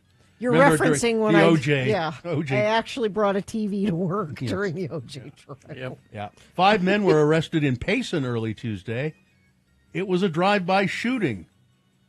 The people are listed. They're all men from Payson, 18 to 21 years of age. They were each booked into the Utah County Jail for investigation of 3 counts of attempted murder and other charges. The incident began when a man was jumped in the parking lot of a fitness center in Spanish Fork. The victim recognized one of the attackers from school, and after the attack went with 2 friends to that man's residence in Payson to talk to his parents about what had happened. They arrived in an area of the residence. The same vehicle the attackers were driving in Spanish Fork pulled up, and 2 rounds were fired into the victim's vehicle. Then they drove off to a nearby fast food restaurant and waited for the police to arrive. Well, it was nice they waited. Yeah, I'm sure that this was over something extremely important. Yeah. Yeah. The saying goes that a picture is worth 1,000 words, but thousands of those pictures may be taken away. Now the historic Wendover Airfield in western Utah hopes to keep that history alive. The Airfield's museum covers the expansive history of what the Army Air Force accomplished during World War II. It's filled with stories from the 509th Composite Group, the Women Air Force Service Pilots, and much more. And one focus of the museum is the Enola Gay, the iconic aircraft that flew over Japan and dropped the world's first atomic bomb. The aircraft's crew trained at Wendover Air Base before their historic mission. Paul Tibbets, who was the commander of the 509th Composite Group, selected to fly that first mission to Hiroshima. As they were preparing for the mission, he said, "I want this named after my mother, Enola Gay Tibbets." The rest was history. Now they're talking about removing those photos and anything that has the word gay in it. They say, we don't need that.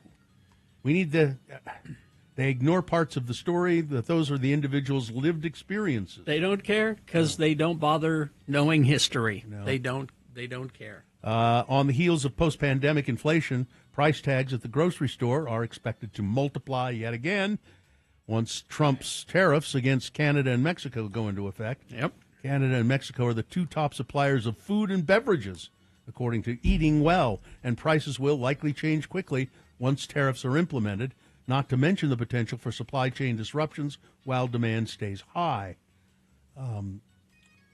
Some people are wondering if it's time to stock up on certain foods. Yes. According to experts, the avocados go bad so fast. According to experts, there's all kinds of Mexican beer, though. It's a good idea to buy in bulk what you consume regularly for better prices. Just make sure that it's not stuff that will spoil. Meat and seafood will probably go up. Would be wise to buy and freeze, they say. Nuts will go up. And canned legumes. Do people still eat canned legumes? That's canned beans. Yeah, beans. Yeah. Beans and lentils. So, buy up and store them. Fruits and vegetables will be your big problem. So, if you can buy frozen fruit. And then finally this story. A Pennsylvania man who was going through security at a New Jersey airport was found to have a live turtle in his pants. Or are you just happy to see me? The turtle was detected Friday after a body scanner alarm went off at the Newark Liberty International Airport.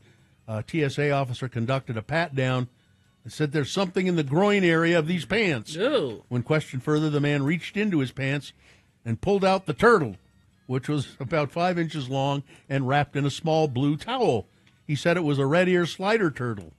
The man, whose name was not released, was escorted from the checkpoint by Port Authority, ended up missing his flight. The turtle was confiscated. It's not clear whether this turtle was the man's pet or why he had it in his pants, because red ear sliders are not that uncommon. So I think it's probably his pet. This is my emotional support turtle. Sure. Yeah, that's what it is. All right, that's it. Weather, traffic. So today, enjoy it. It's going to be your last warm, sunny day for a while. 61 expected. Then tomorrow is when the storms come in. 100% chance of precipitation we're going to have tomorrow, and cooler, 54. Overnight lows could dip below freezing down here in the valleys, which means that rain could turn over to snow. And that pattern sticks around most of the weekend. Looks like maybe by Sunday things start to dry out, but Thursday, Friday, Saturday look pretty wet. Traffic, we have a friend of the program saying debris in the road, northbound Mountain View corridor, right before 41st South in the center of the road. Somebody says you can freeze avocados. Okay. Oh, really? Maybe. We'll try it, I guess. That earlier accident on the eastbound 201 seems to be clearing up a little bit better. It doesn't look quite as much of an issue as it was earlier. Crash Redwood Road, Porter Rockwell Drive in Bluffdale. And whatever you're seeing, please text us and let us know. 33986. Here's boner candidate number 3. You are neither respected nor welcome at this Idaho school. Boise, Idaho, a middle school teacher in the West Ada School District, has been instructed to remove 2 inclusive signs from her classroom, sparking controversy over the district's interpretation of its content neutrality policy. Sarah Einema, who has taught world civilization to 6th graders at Lewis and Clark Middle School for 4 years, was told by the school administrators to take down signs stating, quote, "Everyone in this room is welcome, important, accepted, respected, encouraged, valued, and equal," and, quote, "Everyone is welcome here." Wow, what terrible messages. Get those down So, immediately. The district claims that these signs violate policy requiring classroom content to be neutral. According to Einema, school officials informed her that the signs were considered personal opinions in today's political climate. They told me they were in violation of district policy because in today's political environment, they're considered a personal opinion. She initially complied, but later replaced the signs, believing they represent core values of public education. In response, district officials cited both internal policy and Idaho's Dignity and Non-Discrimination in Public Education Act as justification for the removal. They made her take them down again. If this is an opinion, if everyone is welcome here is an opinion, that means they're fine with other people having the opinion that everyone is not welcome. Everyone is not welcome here. Well, they wouldn't You allow. are not all valued. You are not all important. Although they wouldn't allow you to put that sign up either. You know, I mean, it's not an opinion. It's not an opinion at all. Boner candidate number 3. You are neither respected nor welcome at this Idaho school.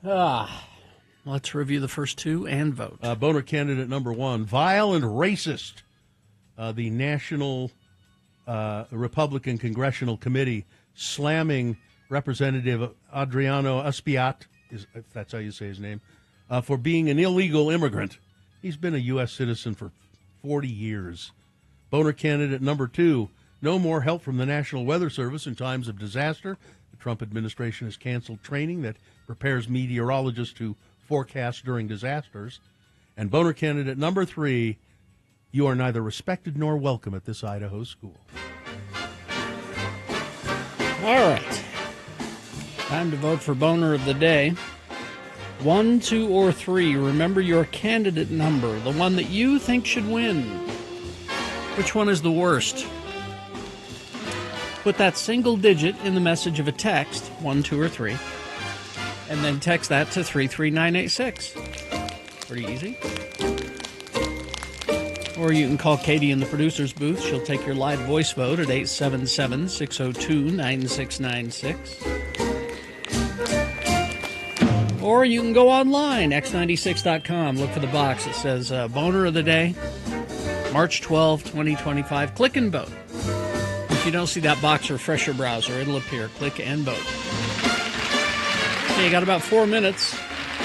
As soon as we award the Boner, the phone lines will be open for your questions for our veterinarian friend, Dr. Josh Davis, to talk about your puppies and your kitties. If you have any questions, call after we award Boner of the Day, after these.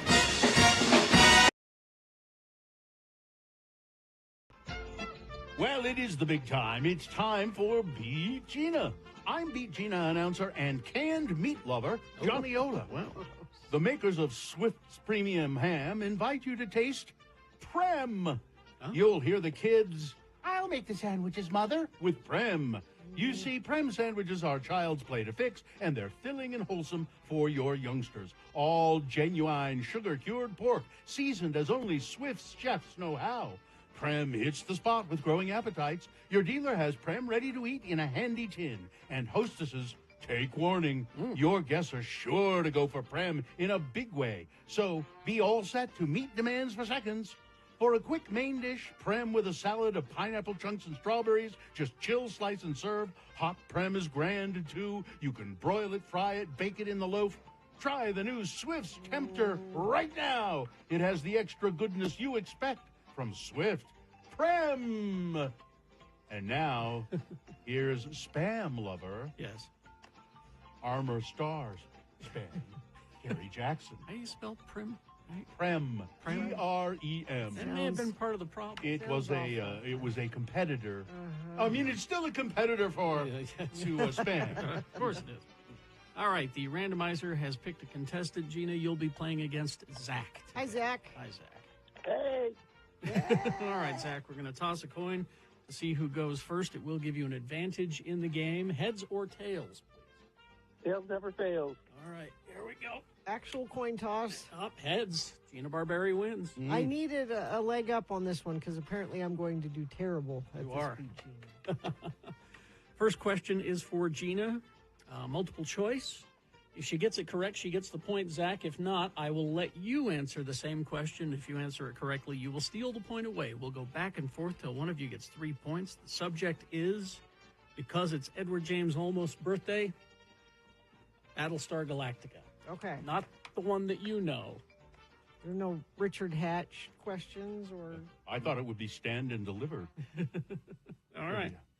So here we go. First question for Gina. Gina, the number 1701, as seen on an airlock door, Okay. is an homage to what? Oh, okay. Is it 1, the number of times that Carrie has seen Jaws? 2, Star Trek. 3, the year the War of the Spanish Succession happened? Or 4, Star Wars? You want to know how I know this? Because it's on Carrie's Mini. Yes. Star Wars. Did you say Star Wars? Yeah. Oh, wait! Thank you, Johnny. You get a chance to You get a steal chance to there How did I do that? by not Is thinking it Star carefully. Trek? Star Trek. Yes, it is. Yes. You tricked me. Well, I didn't trick you. You kind of tricked me. No, I had Star Trek and Star Wars in there. All right, Zach, you've got the Oh. point Thought I and the had question. All right, let's see. What phrase, Zach, was ad-libbed by Edward James Olmos and used as a ceremonial affirmation? Was it 1, death to the Cylons? Was it 2, don't you know who I am? Is it 3, so say we all? Or 4, spoon? So say we all. So say we all. There we go, Zach. It's 2-0. Gina. And now we go back to the fumbling Gina Barberi. The fumbling Gina Barberi. Gina. What? When Laura Roslin goes to the doctor and finds out that she has cancer. Okay. This is in the first episode. Oh, no. Which other sci-fi show ship can be seen landing behind her? Okay. Is it 1, the Nimbus, flagship of the Dupe fleet, captained by 25-star General Zap Brannigan, Okay. Futurama? Is it 1, an Eagle 1 transporter from Space 1999? Is it 3, the Jetsons flying car? Or 4, the Firefly ship from Joss Whedon's series Firefly? I don't know. 4. Firefly? Yeah. Correct, yes. Oh, Gina, you got a point. Look Total at you. guess. It's Total 2 guess. for Zach, 1 for Gina, and Zach, you control the question. Zach, who is the only actor to appear both in this series and Battlestar Galactica from 1978? Is it 1, Calculon as Cylon number 7? Is it 2, Richard Hatch? Is it 3, Jane Seymour? Or is it 4, Evie? Let's see, 7:47. Time to award Boner of the Day. And the boner of the day is brought to you in part by I went to bed without my supper. Oh. And Squatters Corner Pub, now open at Valley Fair Mall. Corner Pub carries on the tradition of the iconic Squatters downtown, serving lunch and dinner daily with brunch on the weekends. Pouring the best local beers. Stop by Squatters Corner Pub in West Valley City today. Well, you know what you did. No, I wasn't a bad boy. I just wasn't hungry. The boner candidate winner with over 100 votes was probably the one you would suspect. Number 1 did very well, though. The violin racist got 70 votes. Coming in second was no more help from the National Weather Service in times of disaster. But you are neither respected nor welcome at this Idaho school. Boner candidate number 3 with 135 votes wins Boner of the Day. There you go. It's your Boner of the Day for today, March 12, 2025. Now qualified to be Boner of the Week. Is this sponsored? It should be. All right. Thank you very much. It's time to talk puppies and kitties primarily with our friend and veterinarian, Dr. Josh Davis. Dr. Davis is here. He can answer your questions. 877-602-9696. We want to, know the name of your animal, what kind of an animal it is, and what your question is. Again, call 877-602-9696. Good morning, Dr. Davis. Good morning. How you guys doing? Doing pretty well. You don't have any surgery today, I guess, huh? Maybe. Maybe. Depends on a pet we saw yesterday. So yeah. Oh, so because you're not wearing your scrubs, and usually that. Yeah. If I'm guaranteed, I'll do that. But yeah, it's we might have a sick dog to deal with today. So we'll see. Hopefully not, but we'll see. 877-602-9696, or you can text questions as well. 33986. I have a puppy question. Oh, let's hear it. Does this count as a pup date as well? This is a pup date. I mean, this is 2 features now. Yeah, this is pup date on Oakley, my new puppy. And I'm feeling very Italian mom about this, that I worry that she's starving. Because no matter how much food I put in the bowl, she will eat it in 30 seconds. Okay, yeah. And so I'm worried that she's still hungry. No, wait a minute. No matter how much food you put in there, have you tried doubling the amount? I've tried so I was measuring it like a cup and a half of food, and she would eat that fast. So I just started taking the bowl and scooping it out of and filling and she will eat all that. Okay. So should I not be doing that, or should I be worried about her being starving? I think in the short term, so with puppies, we want to feed them for growth. I mean, that's really important that they're getting food for growth, but you can overdo it too, and there's definitely some overweight puppies out there that we have to be careful with, and the bigger breeds becomes a big factor. So I think having a routine is really important. So scheduled feedings is always important there. And for dogs that like to just gulp up their food in 2 bites, you can make a game out of it for them. So they make special bowls that force them to eat kibbles at a time. An easy, cheap way is just spread it out over the floor and make them pick up one at a time. So it's a game to them, but also lets them being full catch up with them too at the same time. Okay. And having a schedule. You could try hiding the food. Yeah. I mean, make a game out of it, because dogs need enrichment that way too, for sure. So and then have a routine. So when they're adults, here's mealtime, here's what you get, and you'll have so much better success with managing their weight and everything. Okay. So, I wish my mother had done that with me. 877-602-9696, and we do have a question. Let's go to Nikki. Hi, Nikki. Oh, there she is. Hi, how's it going? Good. Nikki, where are you calling from, and what's your pet's name? I am calling from the highway exit at 700 East right now. I'm driving and talking on the phone right now. So. Okay. And what's your pet's name? My pet's name is Harley. She's a German Shepherd, and like most German Shepherds, she's allergic to everything on this earth. Mm-hmm. All right. What's your question? That happens. So I was wondering if there are any supplements that I can give her that would help. She takes Cytopoint right now, and I give it to her every month. But I was wondering if there are any supplements that might help with her itchiness as well. Yeah, there's when it comes to itchy skin, there's a lot of things out there that can be considered. Cytopoint is a fantastic thing to use, and it helps many, many dogs out there. But as a thing by itself, it's not going to always fix all of your problems. So good skin care on the outside, which is usually like a good high-quality shampoo and regular bathing, can help keep stuff off their skin and keep their skin just in better condition.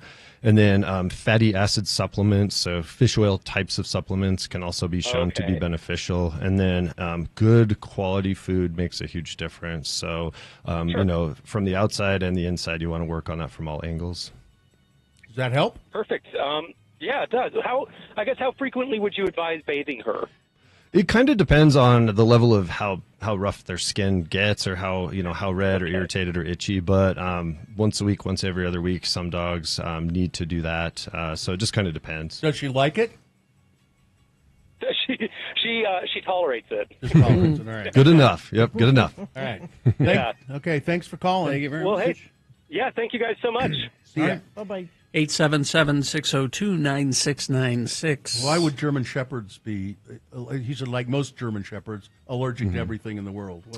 A lot of the purebred dogs, often things over time are kind of bred into the lineages, and so German Shepherd skin, hip dysplasia, other issues can be there. So purebreds are great, and there's nothing wrong with that, but not everyone's responsible when they're breeding, and they don't always check for those things and then kind of breed it out of them at the same time. So much for the master race. All right, let's go to Mike. Hello, Mike. Mike, hi. Where are you calling from?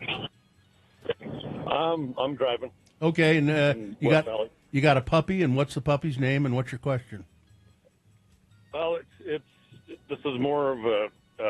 I think it'd do a lot of people some good for him to talk about it because I learned the lesson the hard way. I've got a Pyrenees mix, and when he was a puppy, I thought I was doing the right thing by feeding him really protein-rich, grain-free food, but it turns out it was too hot, and he was actually growing at a rate that was unhealthy for his skeletal structure, and it actually caused some problems with him.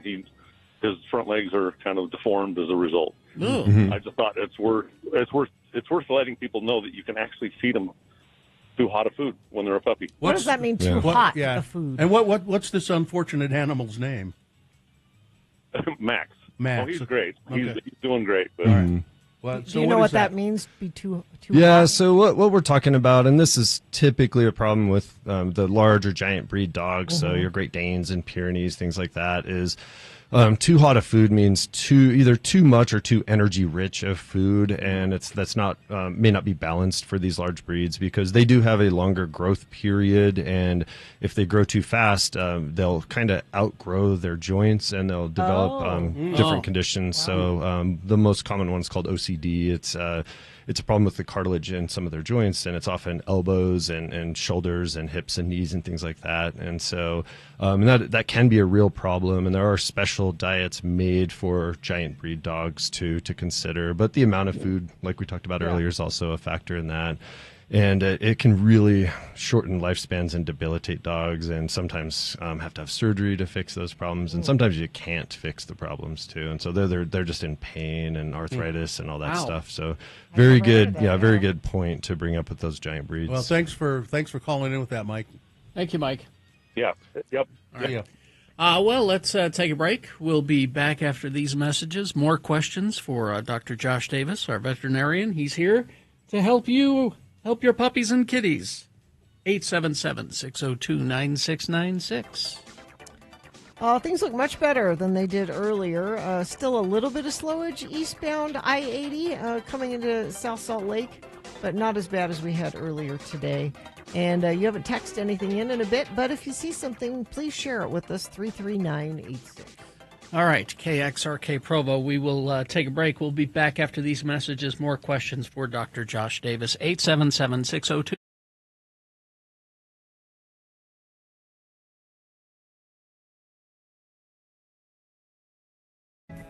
Things that must go on the radio. From Hell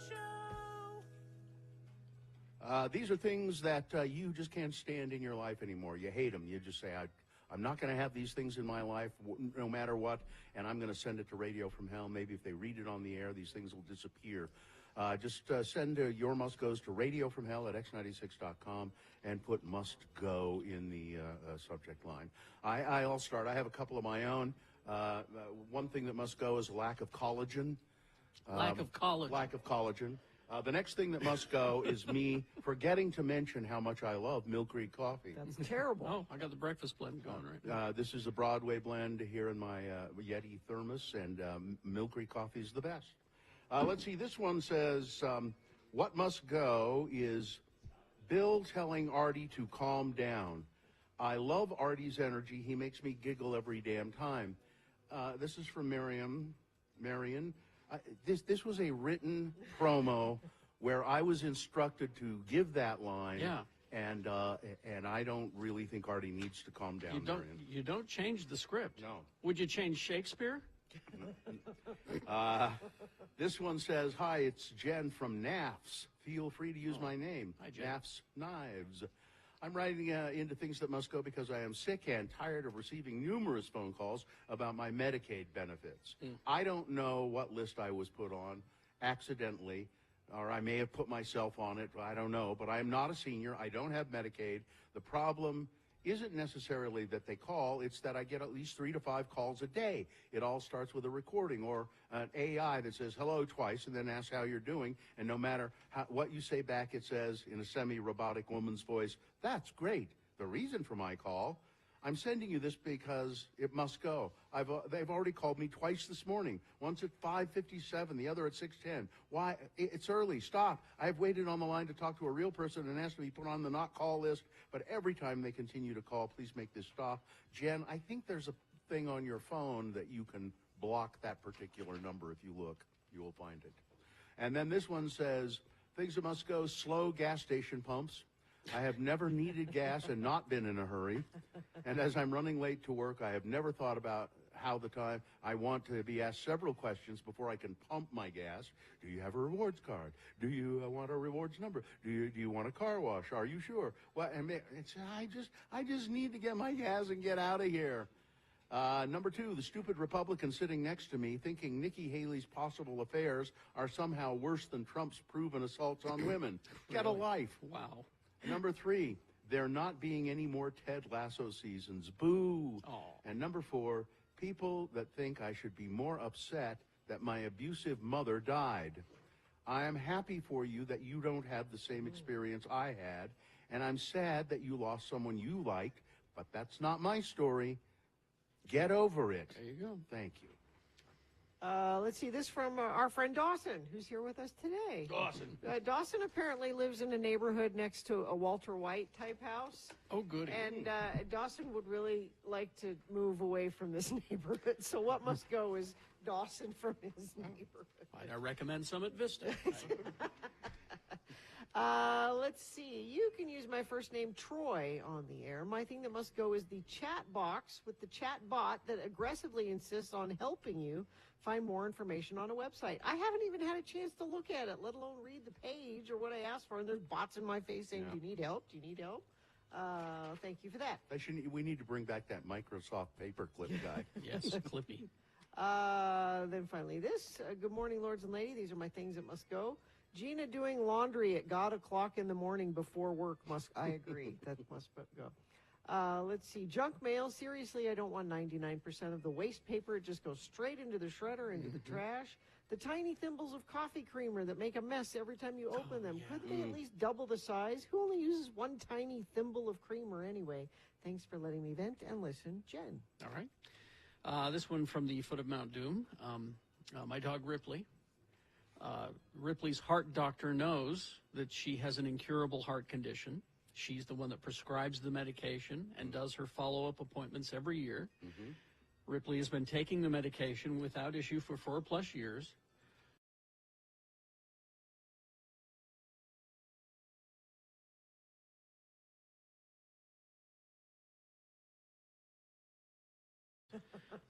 Why can't it be 6 months or heaven forbid a year for that matter? Let's see, this one from Andrew. My must go is the size of cereal boxes. What? It never fails that I reach to the bottom of the box and I'm faced with the dilemma that there's too much cereal in there for me to finish the whole thing because I've already had 2 bowls. But there's not enough left for me to have another bowl tomorrow. I get it. I feel you. You know, 1 box of cereal is not 1 breakfast, Andrew. Anyway. Also, my cat wanting to play fetch must go. It's cute and all, but sometimes it's nonstop. He drops his little stuffed crab by my feet and whines until I throw it, even if I'm on a work call. And, it can go on for hours. This little stuffed crab. I like that. Let's see, this one from Tristan. Digital coupons at the grocery store.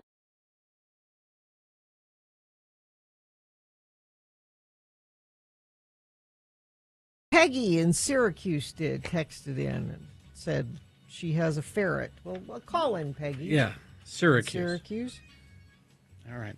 Is this sponsored? It should be. We're back with Dr. Josh Davis to answer the questions about your puppies and kitties. And we got a full line of phones, or full bank of phones. So, Now, you folks texting in, I'm sorry, but we put priority on phone calls as opposed to texting. Sorry about that, but that's just the way it is. Because, well, it's a radio show. All right. Let's go to Chris. Hello, Chris. Hi there, Chris. Where are you calling from? The Salt Lake City Airport, actually. Okay. What you have a cat? It says. What's your cat's name? We're looking at Sweetie today. Sweetie. And what's the story?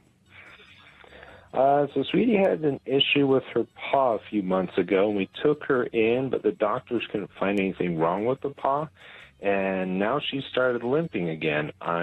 She's a very affectionate kitty. I'm actually wondering, is she perhaps faking an injury just to get attention, or yeah, Hudson was doing this. Actually be looking for? Your dog has done that. Huh? Yeah, Hudson was doing this the other day. I was convinced that his arm, there's something wrong with his arm, and then hours later, it's like, well, nothing. Yeah, with limping or lameness like that, I mean, dogs and cats are just like us. They can get strained types of injuries on joints and ligaments. So sometimes a short-term limp could be something as simple as that. Is your cat been declawed by chance? No, we haven't done that, Joel. Okay. Because some declaw surgeries can kind of go wrong over time. But if there is a limp there, it's probably not just a sympathy limp or something like that. So it may be a soft tissue injury, or there may be something more serious.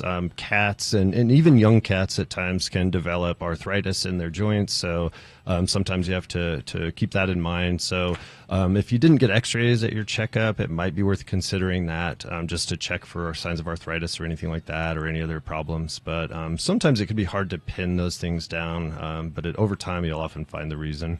Okay. All right. Thank you, guys. All right. There you go. See ya. All right. Let's go to Janine. Hello, Janine. Janine. Hello. Hi, where are you? How Hudson is doing here. What? I am in Murray. In Murray, and Utah. what's your dog's name? Excuse me, Hannah. All right, what's Hannah doing? Hannah is an obsessive licker. She's a very anxious dog. She licks everything. Her tongue, she's like an aardvark. She's constantly sticking out her tongue, trying to lick us, lick the floor, lick her bed, lick everything that is possible. I think you need to give her a lick. Eating, so we took her off. Yeah. What else can we do? Yeah, that's not an uncommon thing to have happen, and can be in some cases a behavioral type of thing. And sometimes people don't worry because it doesn't hurt anything, but you'd also want to make sure there's not medical conditions underlying that, because some dogs can have allergies, pain, itchiness, that kind of stuff can also trigger those types of things. And if it is pure behavior, while you're on the Prozac, if you saw any change, then maybe it is a behavior thing. And there are different types of behavior medications that can be tried just to see if it makes a difference. But I always want to make sure there's not a medical reason that they're doing that too.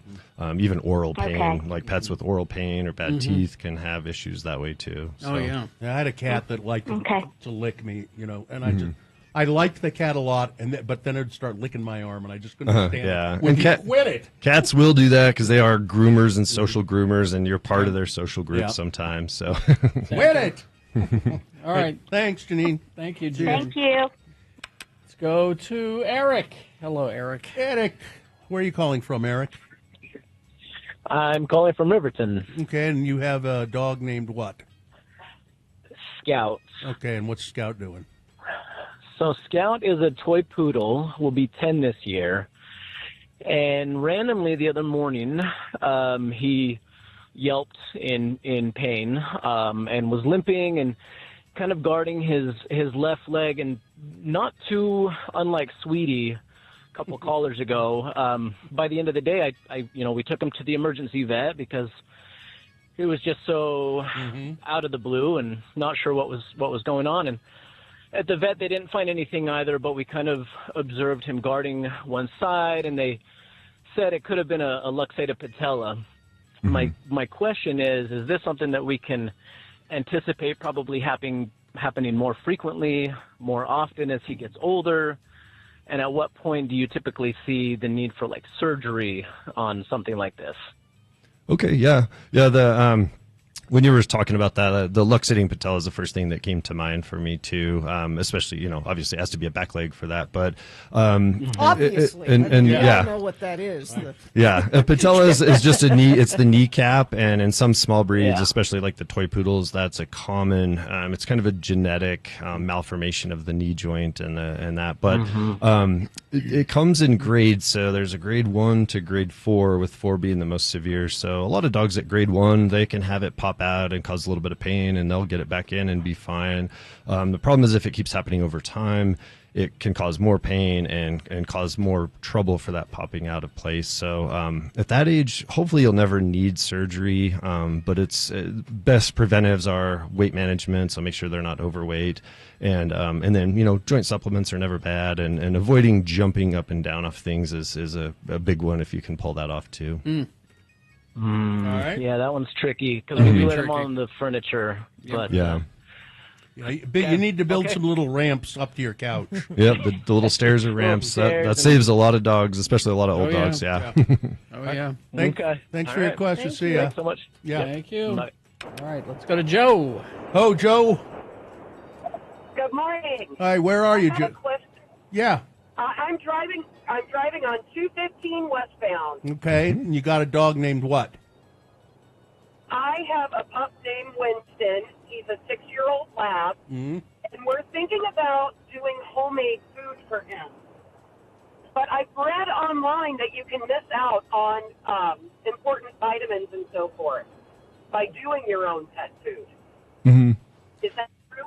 It can be true for sure, and you have to be really careful and really diligent about making sure they get all the vitamins and minerals they need. And there are many great commercial foods out there that just do it all for you, and so a lot of people do want to do that at the home care that way, and that's okay if you want to spend the time and the money to do it, and you just have to make sure. And there are many online sites with reputable recipes to do that, but it's at the end of the day, it's just not necessary most of the time unless you just really want to do it. Yeah, I mean, why do you want to do it? Yeah. What? Well, he's a little heavy, and he's allergies. And a friend of ours converted theirs over to complete homemade dog food, and the dogs lost 10 pounds in less than like a month. Mm-hmm. Yeah, and part of that's just calorie control too, just maintaining good calorie control. And some dogs can benefit from those types of diets, but not always. Why don't you share your Ozempic with them? Yeah. All right. I should. Yeah. All right. Thanks, Joe. Thank you, Joe. You got it. Thank you, All guys. right, thank you. Lauren, you're our last call, so make it good and quick. Hi, Lauren. What's your kitty's name? Hi. She is a black long-haired cat, and her name is Ruth Bader Catsburg. Yeah. I knew I've been waiting to call in for something because I knew Gina would get a kick out of that. I'm not going to lie. Does she have a little lace collar? I hope she has a little lace collar.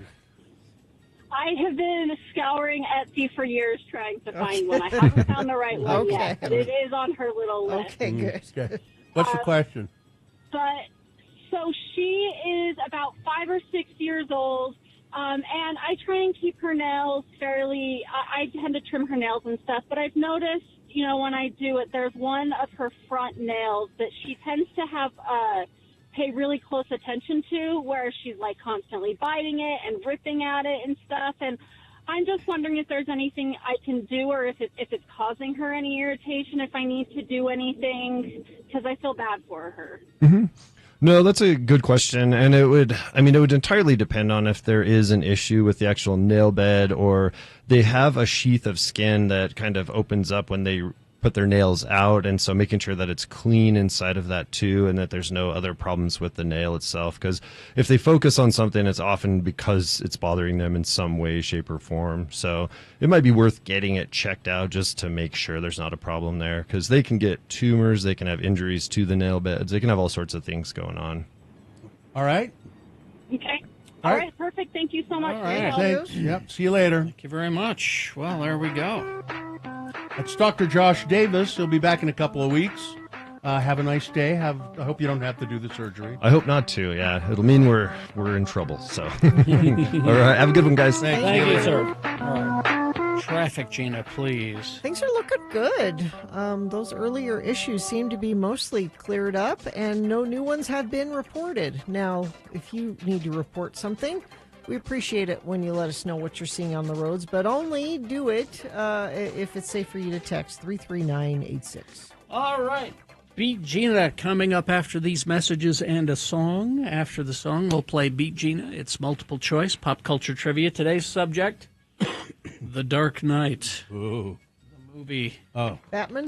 Well, it's Aaron Eckert's birthday. And he's a Utah, Is he Two-Face? He was Two-Face in that movie. Yeah. So The Dark Knight trivia. Coming up. All you have to do is play to win. 877-602-9696. What is the prize today? Hosier has added a second and final show August 2nd at Utah First Credit Union Amphitheater. We have tickets to that. All right. Hosier tickets for his new second show. 877-602-9696 is the number to call to play Beat Gina. UtahAdvocates.com. That is the website. Go there right away. You know, the Advocates... if you get into an accident caused by another person and your injuries are caused by another person, you need the Advocates. You'll have medical bills. You'll need to talk to these attorneys right away at the Advocates. You'll never pay a dime out of pocket with the Advocates. Not just up front, ever. Yeah, never. You're never going to write them a check. They'll fight for the compensation that you deserve. I mean, don't wait. Call them as soon as you can. 801-355-5550, and that's 24 hours a day, 7 days a week. You can, if you're shy, you could chat online, and that's a live chat as well. UtahAdvocates.com. But I think you'll find that they will take care of you. They're very they're very caring and concerned people, and they want your case. So 801-355-5550, or you can go to UtahAdvocates.com. Time to take your shot at winning a fabulous prize if you beat Gina. Or you can play along and pretend you win a prize, which isn't as good as actually playing the game on the air. But playing the game on the air isn't that good either. I'm your announcer, Johnny Ola, reminding you to pick up a can of Bardol on your way home. Don't let dirty sludge or gummy rings ruin your car. Add Bardol to your oil and gas today. And now, smack them together for our star host of Beat Gina, Kerry Jackson. Thank you, Johnny Ola, professional game show announcer. Let's see. The randomizer has picked your contestant. You'll be playing against Jana today. Gina? Hi, Jana. Are you there, Jana? Jana? Sounds like Jana's there. Jana? She's there. Jana should Maybe her be name's there. not Jana. Is your name Jana? Jana Lynn? Hello? Yes. Oh, there we Oh, go. my hell. You don't... What is going on? Jana Lynn is her name. Anyway. Yes. All right. Okay. Fine. God, Jana Lynn. All right. We're going to toss a coin to see. All one word. Okay. Yeah, right. Thank you. Let me rewrite that. Yes, please. We're going to toss a coin to see who goes first. It will give you an advantage in the game. Call it in the air. Jana Lynn. Hi, Jana Lynn. Go ahead. How are you? Great. Call Are we doing the coin toss or what? Call okay. heads or tails? Tails. Okay. All right. I don't have tails, but it's heads. I'll go first. Means you're one step further away, Jana Lynn, from winning these tickets to see Hootie and the Blowfish July 11th at Utah Who First. I love. See, that makes so much sense. Exactly. July 11th at Utah First Credit Union Amphitheater. All right, Jana Lynn, the first question goes to Gina because she won the coin toss. She gets to answer it exclusively. If she gets it right, she gets the point. If not, then I'll come to you and allow you to answer the same question correctly, stealing the point away. We'll go back and forth until one of you gets 3 points. All right. Gina, it was Juliette Lewis trivia while you were gone. Nick didn't appreciate it. He didn't appreciate it at all. So I've got some leftover Juliette Lewis trivia. Was it a lot of the other sister trivia? Was it a lot of that? No, there's some stuff. Okay. There's some stuff. Okay. What has she said is her favorite movie of all time? Okay. Her favorite movie of all time. Is it 1, Cape Fear? Is it 2, What About Bob? Is it 3, The Flaming Globes of Sigmund? Or 4, Mission Impossible, Fallout New Vegas? Probably Cape Fear. You'd think Kate's No? here. You tricked me with that. Yes. Janelyn. Janelyn. Yes. How about What About Bob? Correct. That's My correct. favorite show as well. Okay. Again, this makes sense, June. All right, There's a point Janelyn. for Janelyn, and she controls the question. All right. What poster-sized picture does she have in her house? Is this hanging in her house, in her living room? Is it 1, her mugshot from when she was 16? Is it 2, 1941 British war film called A Thoroughly Polite Dust-Up? 3, a movie poster, Gandhi 2, He's Back, He's Mad, No More Passive Resistance. Or 4, a signed poster from George Clooney, From Dusk Till Dawn. I'd say 4. Oh, bummer. Her mugshot? Her mugshot. Yeah. That would make my Oh. Yeah. Okay, it's 1-1. Gina controls the question. Gina. Yes. She was arrested at the age of 16. Okay. For what? Okay. Is it 1, night putting, just putting at night with the dean? Is it 2, being underage at an underground dance club? 3, setting fire to a garbage can at Carl's Jr.? Or 4, she got peanut butter in Winona Ryder's chocolate? Oh, no. I'm going dumpster fire. Dumpster fire, huh? No? All my trick questions are working so far. Janelyn, a chance to steal. Number 2. Being underage at a dance club, yes. Well, there you Yes, go. I knew that one. That's She's 2 good points. at this. 2 points for Janelyn. Yeah, isn't that shocking? And now Janelyn controls the question and could win. Janelyn, we have to switch topics now. We're out of Juliet Lewis trivia. Oh. Sorry. She did so well at that. Sorry. We're moving on to the Scooby-Doo movie. Or I'll let you pick Toy Story 3. Toy Story 3. Okay, Toy Story 3. For Big Baby's one line for the entire movie, which is Mama, the crew had a lot of babies audition by recording them saying the line. What is the name of the baby that was chosen to record the line? Is it 1, Maybelline? Is it 2, Woody? Is it 3, L'Oreal? Or 4, Buzz? Number 1. Maybelline? Maybelline. No. Oh. Woody? dang. Woody? Woody is correct, Woody, Gina. okay. There you go. Oh, makes sense. It's tied, and Gina controls the question. All right. Let's go to Prince trivia. Okay. Prince's explicit lyrics of Darling Nikki caused what? Is it 1, graphic sex acts as far as the eye can Yes, see? everywhere. 2, the forming of the Parents Music Resource Center. 3, increased pregnancies across Minnesota. Yes. Or 4, Al Gore's wife tip her to faint while listening. The council. Forming of the Parents Council. And Gina wins the game. Oh.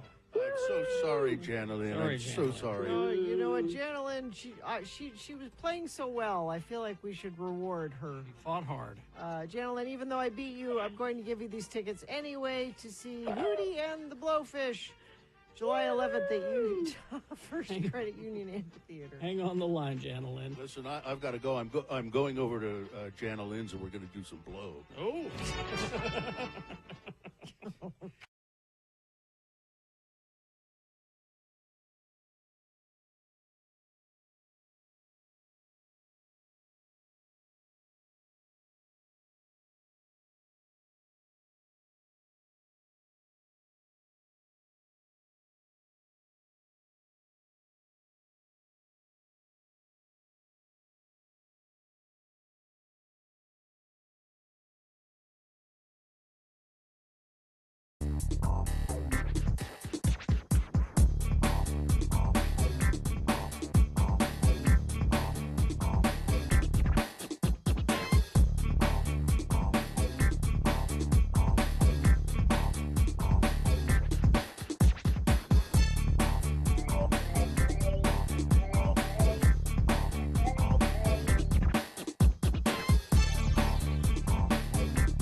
Because on this day, in 1982, the Jam released their sixth and final studio album, The Gift, featuring Just Who Is the 5 O'Clock Hero, Precious, a bunch of other songs, and that song, of course, Town Called Malice.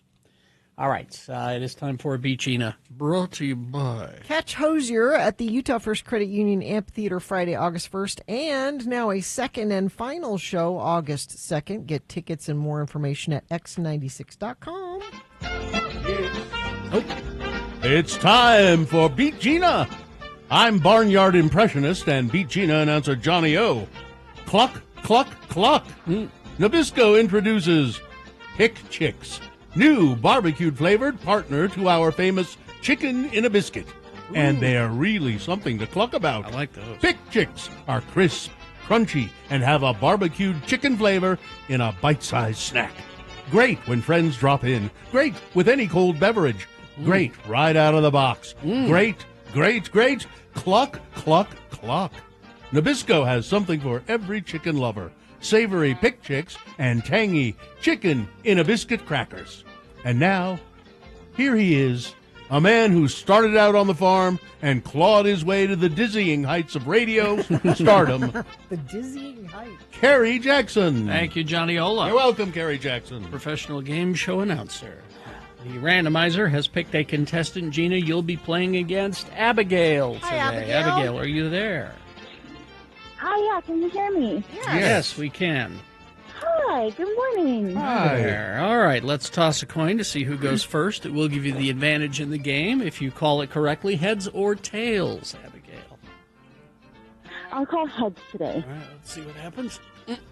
It is tails. You're one step further away. You'll have to work really hard if you want to get these Hosier tickets. Because it is tails, that means Gina Barberi goes first. The first question is for her to answer on her own. If she does, she gets the answer correct. She gets the point. If not, Abigail, hope you were paying attention, because you can answer the same question correctly, stealing the point away from Gina, and we'll go back and forth till one of you has 3 points. Now, because it is Aaron Eckert's birthday today, he played Two-Face in the Batman movie The Dark Knight. Oh, this isn't Aaron Brockovich trivia? Sorry? Because he was in that, too, you know. Oh, he was he? Yes. Terribly sorry. That would have been great. So it's The Dark Knight. Are you playing this game? Are you lodging a protest? She might be. I don't know. If she, if she stuck around while I was writing the jokes, maybe we could talk about it. But all right, she just gone like the wind. Gina. Yeah. First question: when the Joker is being interrogated by Batman, he reveals he doesn't want to kill Batman. What does he say his reason for this is? Okay. Is it 1, you and I are of a kind? Is it 2, you complete me? Is it 3, you should be kissed and often by someone who knows how? Or 4, I'm just a supervillain standing in front of a Caped Crusader asking him to love him? I believe that you and I are of a kind. No? Yeah, I knew you'd No? pick that. Yes. That's why I threw it in there. Abigail, here's your steal. Can you repeat the answers for me? I'm not going to do my Joker voice, but I will. Is it 1, you and I are of a kind? That was Gina picked that one. That's Yeah. wrong. 2, you complete me. Is it 3, you should be kissed and often by someone who knows how? Or 4, I'm just a supervillain standing in front of a Caped Crusader asking him to love him? I think I'm going to go with you complete me. All right, very good. That's 1 for Abigail, and Abigail controls the question. Abigail? Let's see. Here we go. When Batman topples a huge trailer truck hijacked by the Joker and his henchmen, what is scrawled on the outside of the trailer that the Joker stole and they tip over? What, there's a message scrawled on the outside of the trailer. What was it? Is it 1, there's more to Prime, a truckload more? Is it 2, the impractical Joker's provokers? Is it 3, Joker is wild, Batman is riled? Or 4, slaughter is the best medicine? Oh, I don't know, maybe 4? That's right. Yeah, it was laughter is the best medicine, but then they painted an S in front of it, so it became slaughter. There you go. It's 2 for Abigail, none for Gina, but Gina does control the question. All right, Gina, let's see. Gina, throughout the movie, what do you see the Joker constantly doing? Okay. What is he constantly doing? Is it 1, collecting S&H green stamps for products, thus stretching his budget and avoiding spending cash? Very smart. Is it 2, moisturizing with Dove cleansing cream? Mm-hmm. Is it 3, licking his lips? Or 4, shuffling playing cards? Licking his lips. Yes, correct. That's a point for Gina. It's 2-1 in favor of Abigail, and Abigail, you could win on this question. Abigail, his alias, Harvey Two-Face, was never adopted by himself. He never said, I'm Harvey Two-Face. It was only mentioned by who in the movie? Was it 1, Bruce Wayne? Was it 2, Trump? Is Harvey Dent? He's a bad guy. Can't be trusted. I got a nickname. I call him Two-Face. Can you believe it? Is it 3? The Penguin calls him Harvey Two-Face after a dispute over territory. Or 4, Jim Gordon calls him that. Is it the Penguin? No. Sorry. Gina, a chance to tie. Penguin wasn't in that movie. Yeah, and so that doesn't help me. Because it could either be 1 or 4. Could be. Yes, that's correct. Right? Yeah. So you're saying she didn't help you. Yeah. Okay, all right. I'm going with Bruce Wayne. Bruce Wayne? No. No. Sorry. Jim Gordon, who called him Harvey Two-Face. All right. It's 2-1. Let's see. That was a steal. Gina. No. That was no points. No. Yeah, but no points. But that, Gina, you stole that from her, so you control the question. Okay. All right. I know how to run this game. All right. So it's Gina's question. Gina's question. Yes. Gina. Yes. When the Joker interrupts a mob meeting, he makes a statement about his purple suit Yes. that he's wearing. Finish the line, oh, by the way, this suit wasn't cheap. Is it 1? You think Brooks Brothers regularly carries purple pinstripe? This is custom. Yeah. Is it 2? I traded it for 2 chorizo burritos and some extra napkins. Yes. Was it 3? You ought to know you bought it.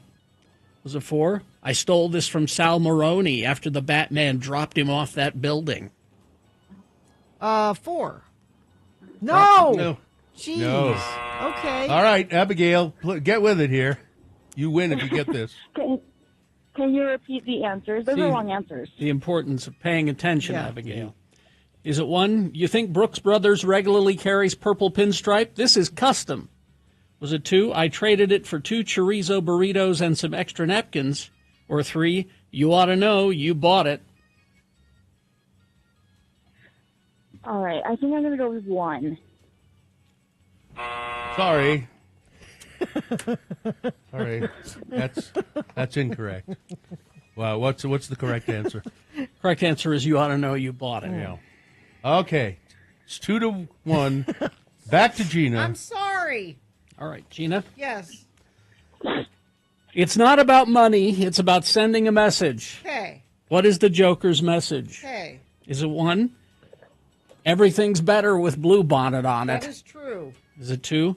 I'm not going to spend a lot on this muffler. Is it 3? The American dream came true. You're looking at him. Or 4? Everything burns.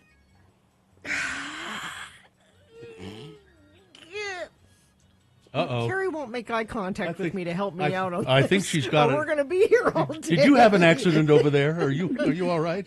3. Oh, gee. No? That was a line from the comedian in Watchmen.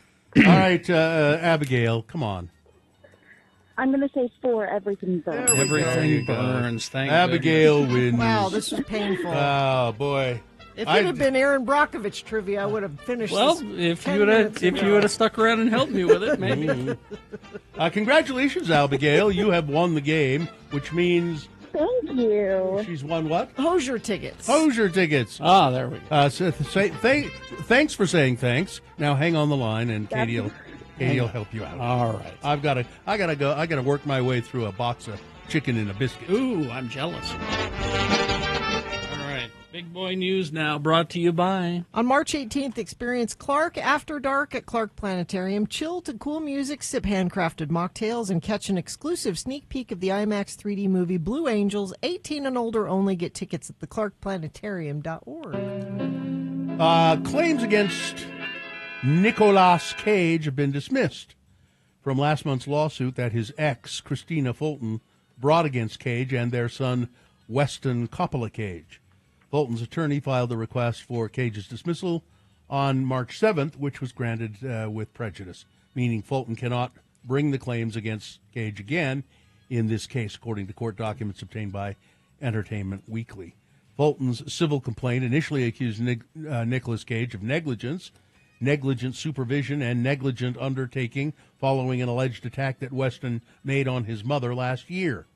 Now, Weston still faces allegations of assault, battery, intentional infliction of emotional distress, negligence, and negligent infliction of emotional distress. He's still got some trouble, but Nicolas Cage is out of the picture now. A man is accused of throwing a Molotov cocktail at a house in Salt Lake County. According to court documents, upon his return home from a trip on March 3, Scott Parker noticed a shattered glass bottle near his son's car. After reviewing his home security footage, Parker saw a silver Honda Odyssey stop in front of his house. About 11:30 at night, Parker saw the occupant of the van throw a bottle into his driveway, which then caused an explosion. He said the suspect then lit a similar fire nearby. Parker and his son have accused Jack Richard Halverson of being upset with Parker's son, filling a glass bottle with gasoline, putting a paper towel inside to use as a wick, lighting it, and throwing it at Parker's house. Doesn't say in this story why this might have happened. Yeah, I was wondering. What... It does not say. But I know we have a morsel of murder at the crime desk. Yeah, there's a story. I haven't reported on it yet because it's just sort of been a missing person, but it's getting weirder. Virginia officials have named a person of interest in the disappearance of a U.S. student, Sudiksha Konaki, on spring break in the Dominican Republic.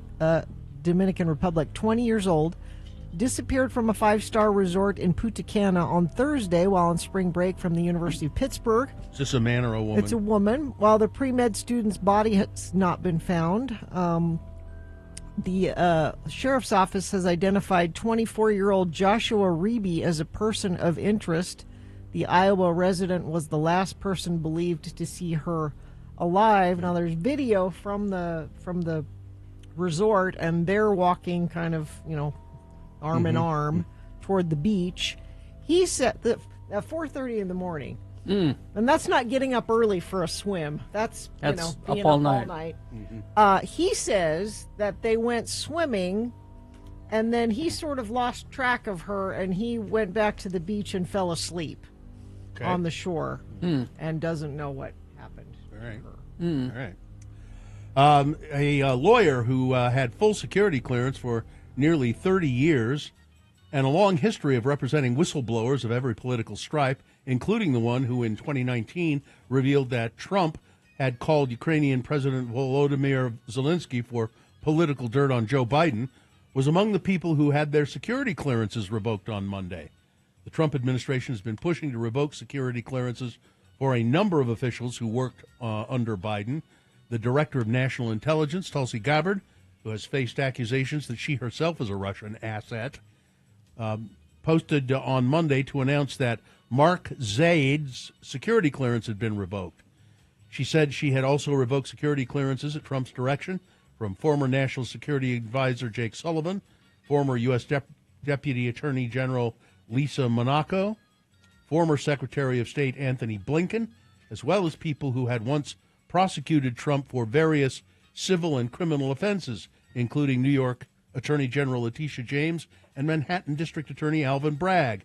The move to revoke my security clearance, which occurred without any due process, as is required by well-established laws, is simply another example of the authoritarian nature of this administration, Mr. Zaid said.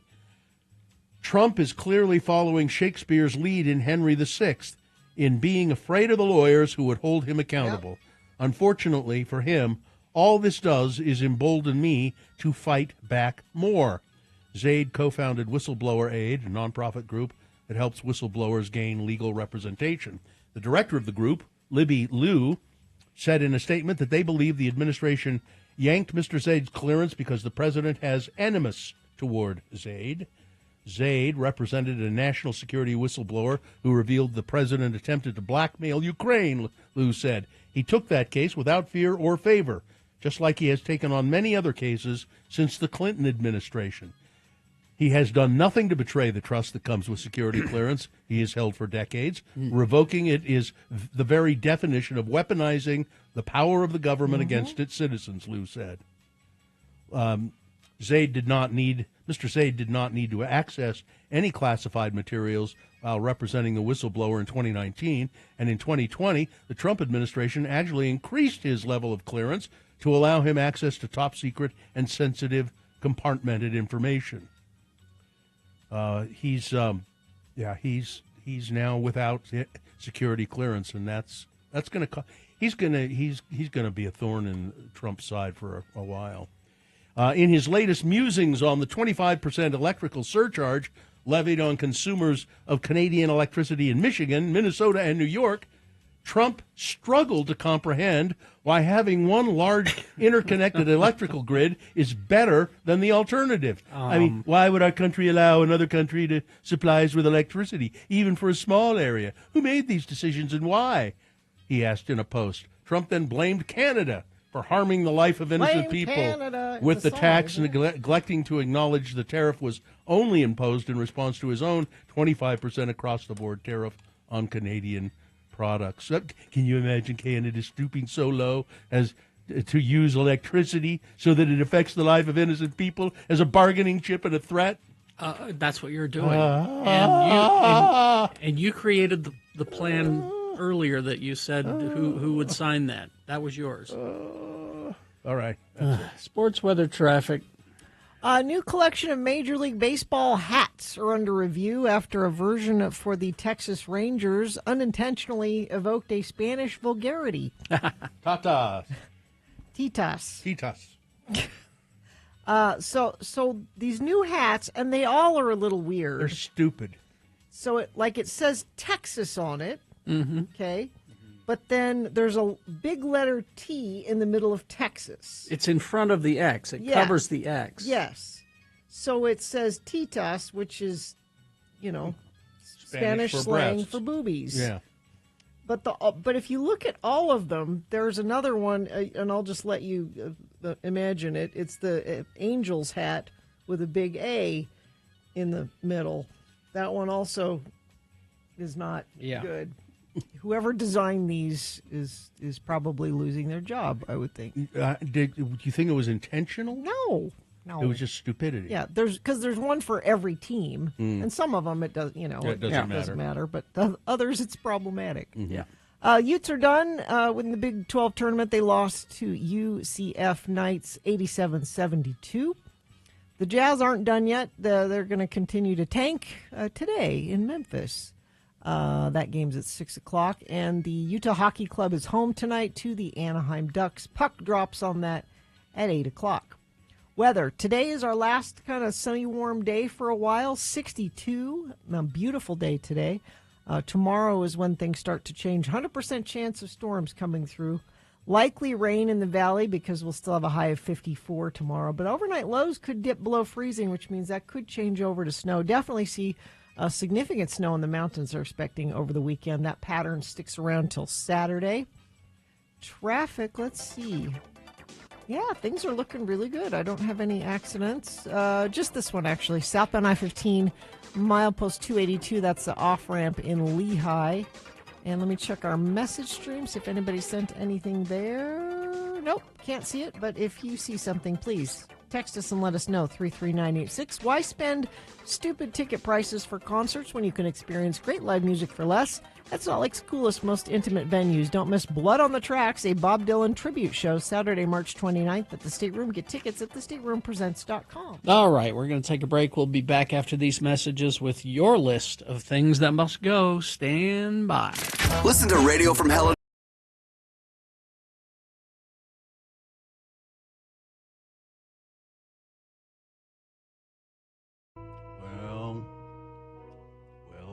Well. Did you watch the Oscars, Frank? The in memoriam Only part, the in yeah. memoriam. That's all I tuned in for. So that you could weep uncontrollably, right? Oh, I watched the entire Oscars because I love our precious celebrities. I know you They're do. all in one place there. Everything they say and do is right.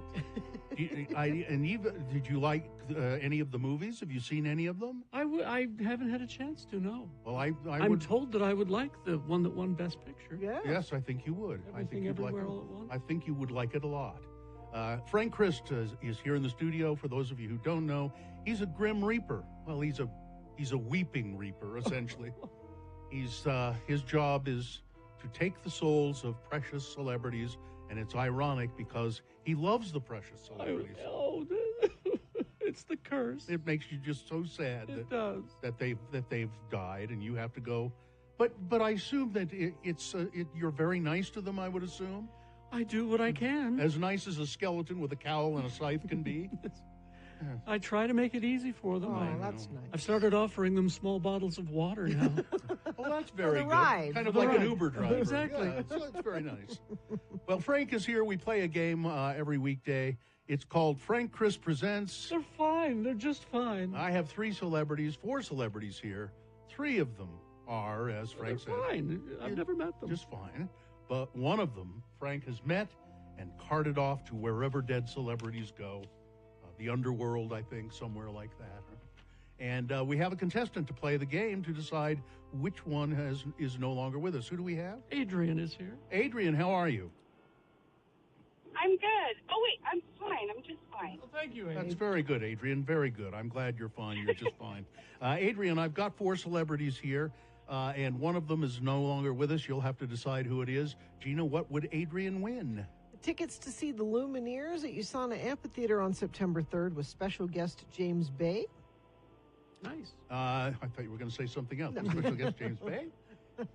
All right, Adrian, I've got four famous tattoo artists here. Tattooists.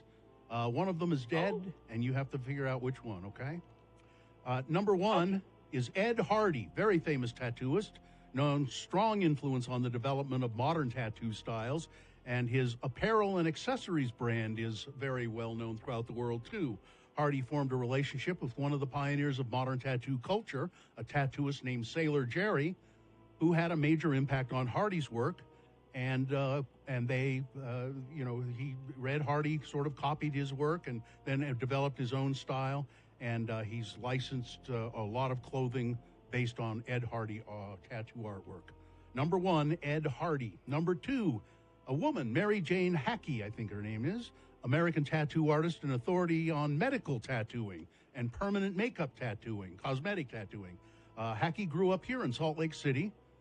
Remembers being fascinated at the age of 5 by a man with a train tattoo that ran from arm to arm across his chest. Oh, that's impressive. Has your Todd Newcomb thought about that? Hackey showed how tattooing can restore eyebrows that have been lost to alopecia, repigment areas affected by vitiligo, or recreate nipples on mastectomy patients.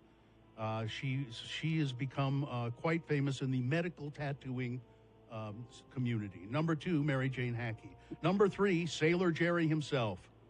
Very, very influential tattooist. His tattoo studio was one of the first to use an autoclave to sterilize equipment. Carrie and I have been in that studio in Hollywood, and Sailor Jerry was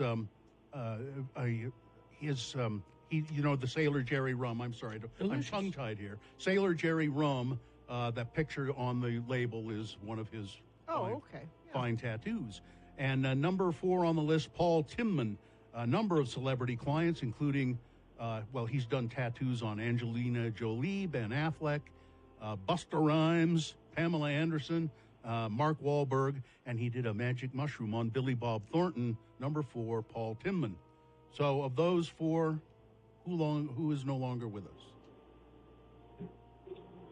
I'm going to say 3, Sailor Jerry. You would be correct, Sailor Jerry. Yay! Sailor Jerry. He's now he had 3 very well-known proteges: Ed Hardy, Zeke Owen, and Mike Things that must go on the radio. From Hell Show. Indeed, these are things that are bugging you. Things that are just on your mind. You can't get them off.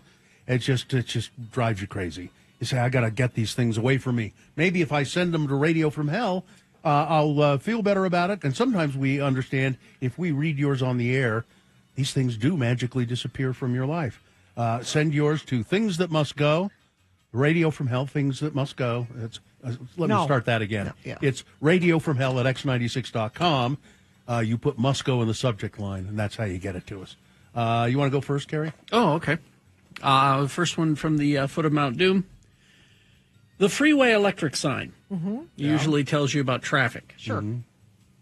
Occasionally it says silver alert. Yes. Yeah. Warning. Yeah. Go to website. While you're driving. There's still plenty of room on the sign. And, I mean, can you give me a little something? Yeah. Well, it means there's an old person wandering around on the freeway. Yeah. Yeah. But a little more. Like, a little more. Just watch out for it. Maybe the red car. Sweater. Yeah, the clothes they were wearing, the car they were driving. Man, woman. I don't even know what website it is. It just says go to website, like we all know. Just a little something. Just a little.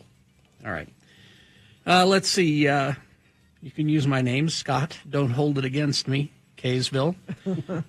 Burrito distribution errors must go. Ooh. You get a fully loaded burrito, and the placement or distribution of the contents within results in bites isolating one item only, depending This is all rice right here. Depending on which burrito quadrant you bite or fork into. For example, south end right side might be a glob of guac. Up north bite, pork chunk, maybe. If lucky, it bumped up against some sour cream. That helps. It's really a big problem. Distribute burrito contents in the manufacturing is to allow consumer enjoyment of items simultaneously and harmoniously. All right, that's what he puts there. This one from Zane. Let's see, one quick thing that must go. People who spell photo with an F. Yeah. It's faster. It's PH, not FOTO. Thank you, Zane. And this one from Vanessa. First thing that must go are the multiple flowering pear trees that were copiously planted in my neighborhood. Do we really need 1,100 of them? The flowers are pretty in the spring, but those tiny pears just litter up the sidewalk and get all over my shoes when I walk my dog, and then it looks like I've stepped in dog poop, but it's not. It's dumb pears.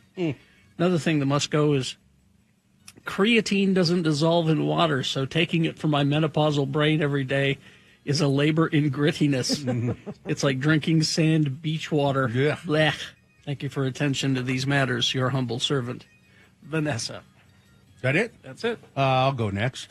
This one says, please feel free to use my name. It's Brian, or B. Ross, as my friends call me. Longtime listener, not the first time I've submitted. I have a few things that must go. When there is any moisture on any UDOT road, the inability to see the hug and lane markers. Seems like we're all driving in a NASCAR race. Gina's traffic updates, where she states, at mile marker 9.3.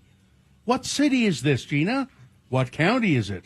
Now, I realize Gina's only as good as UDOT provides. Yeah. Yep. This does not happen on every traffic update, but the mile marker identifier needs to go. We need specific locations for county and city. This must go is coming from someone who does not drive through Salt Lake City every day. And the most important must go, whenever I say to myself throughout my chaotic day at work that I should send this in to must go, and then I don't. That must go. This one says, number one, irresponsible pet owners must go. Don't have a pet if you can not afford to pay the vet. when your animal is desperately ill and needs assistance. Don't have a pet if you're not willing to clean up after it. Don't own a pet if you're just going to keep it in your yard 24/7. And the other thing that must go, migraines. That's all. Thanks. And finally, this is a very odd must go. The section of I-15 between the Spaghetti Bowl and 33rd South must go, due to all of the confusing smells. Within the same vicinity, we have Daly's Premium Meats, makers of delicious bacon, where it smells delightful. And then we also have the sewage treatment plant. Ew. Over time, this has confused my sniffer multiple times. There are yum smells and then suddenly bum smells. So it must go. My sniffer, being trained not to differentiate smells over time, must go. I have been conditioned by the sewer meat plant like Pavlov's dog. And from time to time, while using the bathroom, I start to crave a club sandwich. Of course, this kind of makes sense because our digestive system transforms one into the other. But finally, the sewer treatment plant smell really must go. This is because, if you think about it, this is the baseline aroma of everyone's stuff mixed together. I didn't need to know this, so that also needs to go as well. Keep it loose down there, and don't let your farts get stuck. Friend of the program, Jason. All right, Gina? Just one must go is anti-vax parents. I'm in my 40s and finally got my MMR vaccine. The current outbreak scared the hell out of me. Just a reminder, vaccinate your kids and yourself. If your parents didn't do it for you, thanks for letting me listen. This from Boise FOP Mark. The Nextdoor app must go because it's become a haven for pearl-clutching people posting about there's 4 shady-looking teenagers in hoodies stalking our neighborhood. I saw this group of kids driving home. They were just 4 kids walking home from school in their wrestling hoodies. This is not a problem. And finally, this one, and I have looked into this. Oh? Hello, people. This is from Hunter. What must go is the lack of information about the upcoming Man in the Arena event to be held at the Maverick Center. What is this? Who's putting it on? Who will be appearing? What are they doing? None of these questions can be readily answered. What is it? I looked into it, Hunter. Looks a lot like AlphaCon. Do you remember AlphaCon? The bro convention. Yeah. This is called Man in the Arena? It's called Man in the Arena. Yeah. The picture that they put up, it's guys with lions, not sheep, hats. Oh, boy, stay away. They all look like Pete Hegseth. And here's what I found out about what it is. Okay. What is Men in the Arena? Jim Ramos is a best-selling author, speaker, and the founder of Men in the Arena, an international ministry focused on equipping Christian men in the stress bubble of life, married with kids at home, struggling to lead their families and communities. It's bro men. It's bro men power. It's leading men to their best version, Gina. It's focus on the family is supporting it. Okay. Stay away from this. All I needed to see is the lions, not sheep, hats. And you went out. And so there, hopefully that's helpful. Hunter, stay away. Yeah, stay away.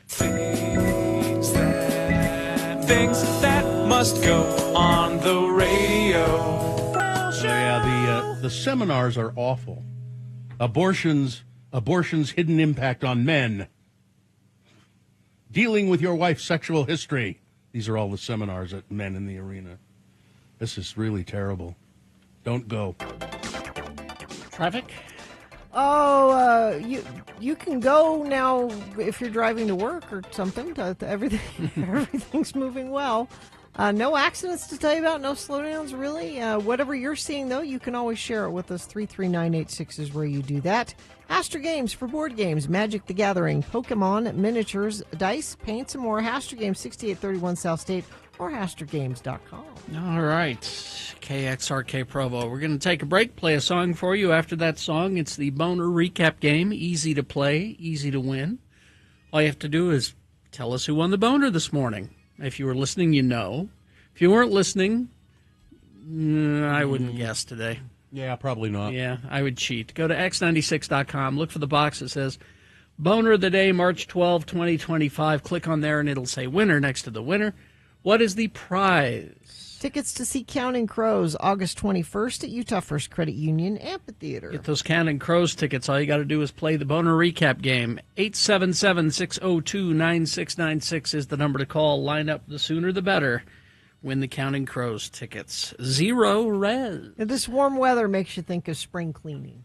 Well, yeah, some of you. It should, Bill. It should make you think of spring cleaning. Okay, it does. You've been holed up in your house all winter long, and stuff builds up in your carpets, your upholstery, even your air ducts, all those places. You need to give Zero Res a call, as I do often, just because I like things really clean, and they do a great job, and it's affordable.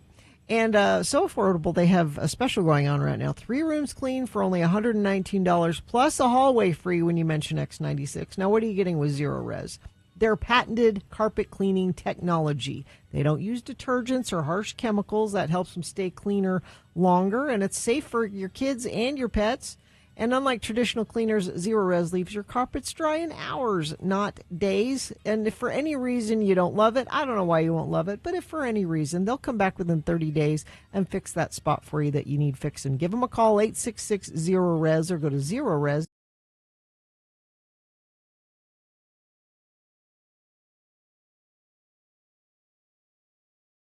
Useful because there are a lot of babies born in Utah. Yes. Okay. And a lot of baby showers. Yes. So this is a list, the rudest things that you can do at a baby shower. Okay.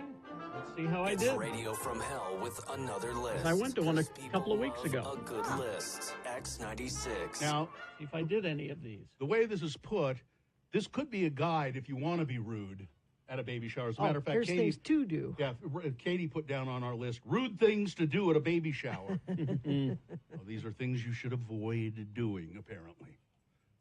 First of all, embarrassing the honoree. Well, yeah. You know, don't, and specifically, don't touch and squeeze the pregnant woman's stomach. No, and, they hate that. You know, don't tell her she's as big as a house. Don't do that. Remember, it's a baby shower, not a roast. Don't embarrass the mom to be. That's good advice. It's Yeah. a baby shower, not a roast. Here's another one. Serving food that the guest of honor prefers not to eat. That's a no-no. You know, ask the mom her preference on food items that she would like at her baby shower. Don't just prepare Yes. stuff and Exactly. don't get drunk at the baby shower. Okay. Guests should 'Cause she refrain. can't. That's not fair. Guests should refrain from overindulging in the cocktails. Maybe you shouldn't have them at all, perhaps. Yeah.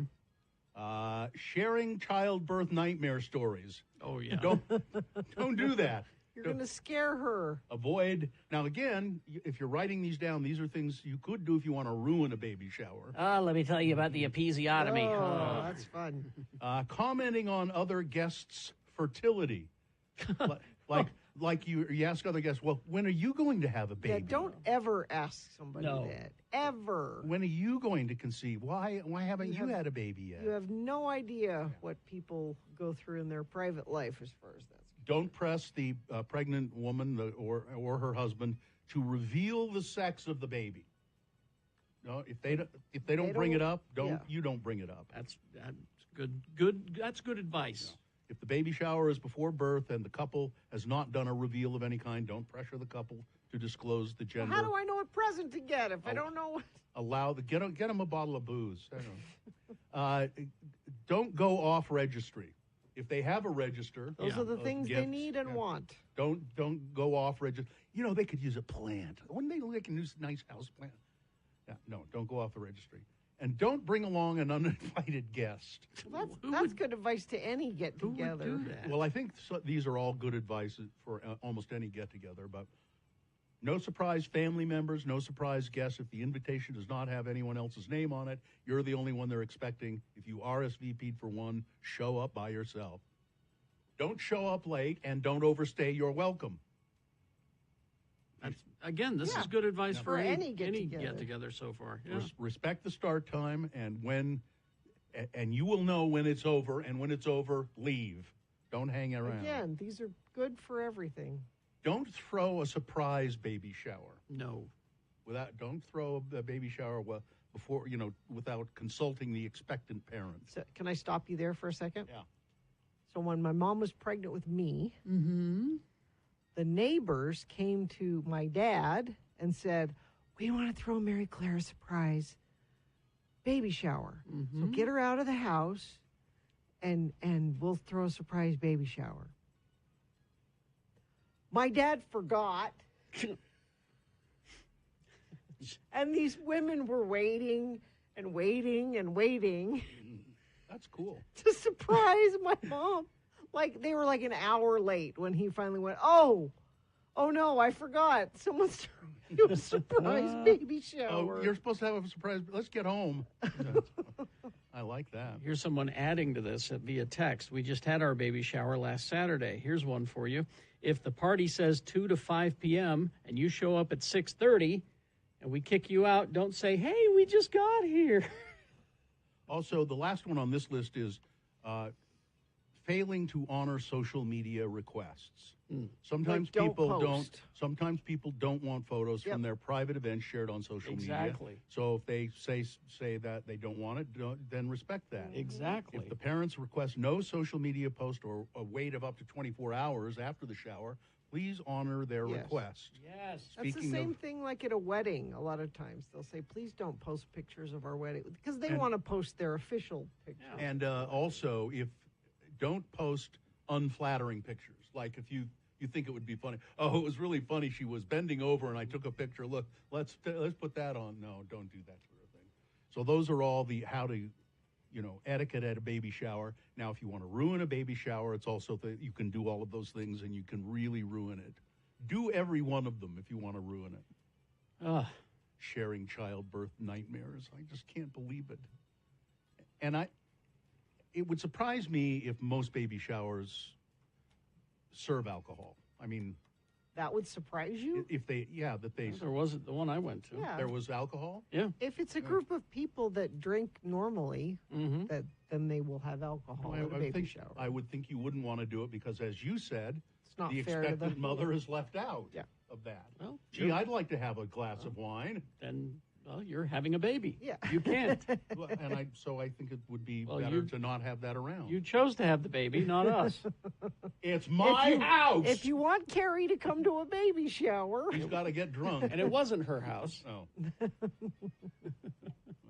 If it wasn't her, if it was a host house, then then the host was rude by serving alcohol. Yes.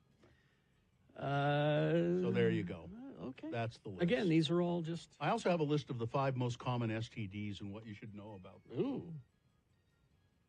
No, let's save that for the most common. I don't want to combine baby shower with syphilis. Is on the list, Carrie. Another list. It's on the rise too. Radio from Hell on X96. All right. The show is so political. All right. Woke take on baby shower. Yeah.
Al in Sunset says, that's my favorite U2 album, War. And I said, Al in Sunset, did you know that on this day in 1983, U2 scored their first UK #1 album with War? Spent 147 weeks on the charts. There you go. Did he know that?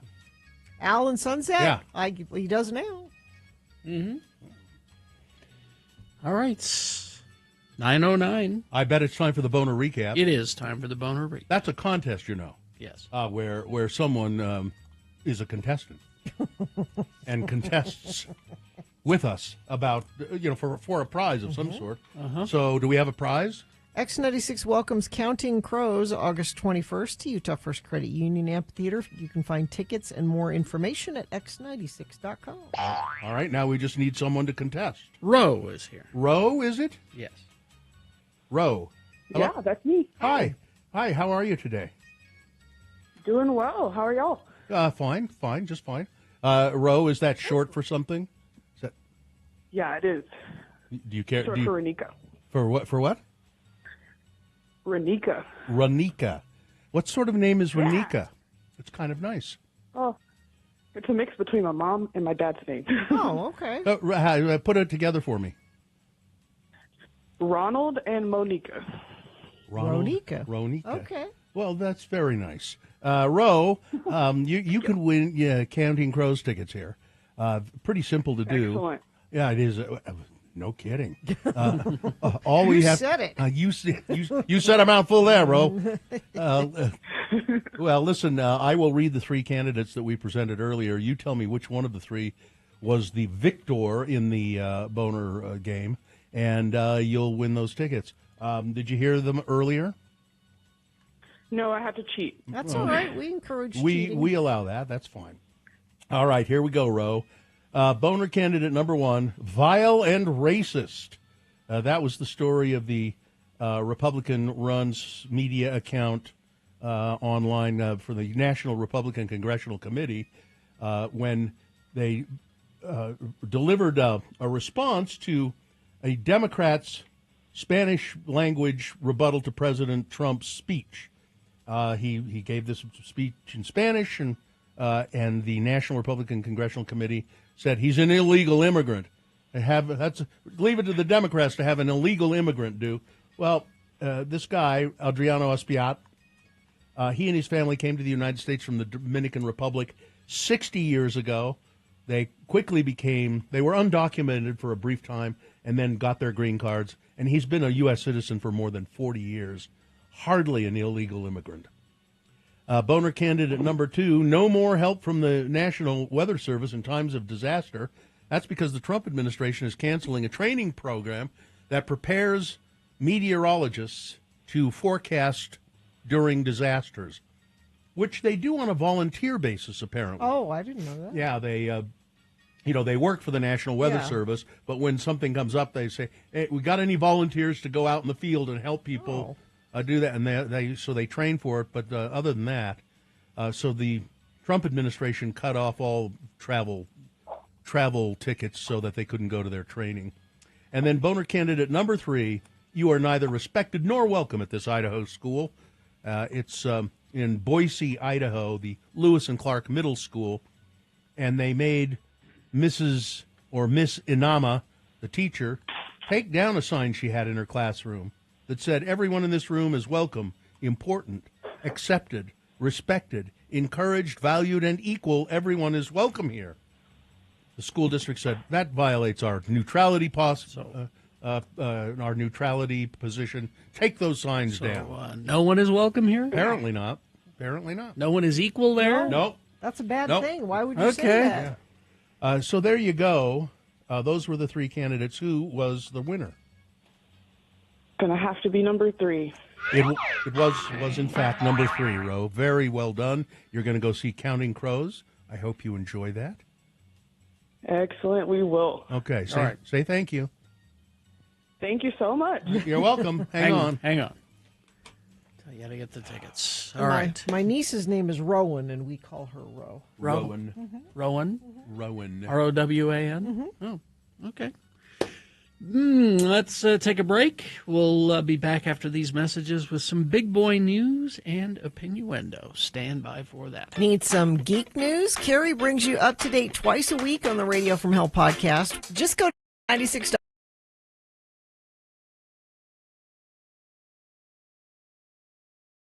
I'm guessing it's brought to you by Bear Lake.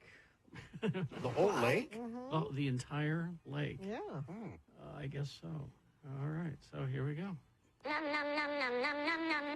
Well, Benjamin Lee, the donut critic, has joined you in the studio. No, he hasn't. He's Oh, on is the he phone. on the phone? Yes. Ah, morning, Ben. It's too hot. It's too hot in the studio. That's true. I wouldn't know, though. I'm home. You were smart to stay away, Ben.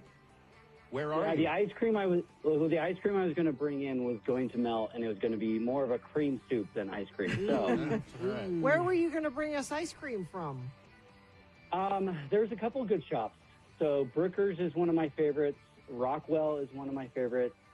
So good times will come. I will bring that next time. Okay, great. All right. But you wanted to talk about Bear Lake specifically this time.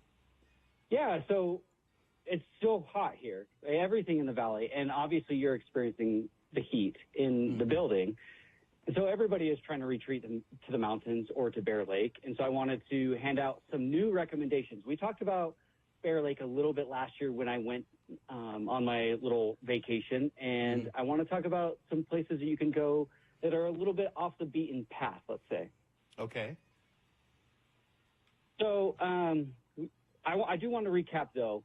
If you're in Garden City, there are some treats that you do need to hit. And so just to recap what we talked about last year, if you didn't hear or didn't go onto my site, 5 places that you need to go in Garden City. Okay.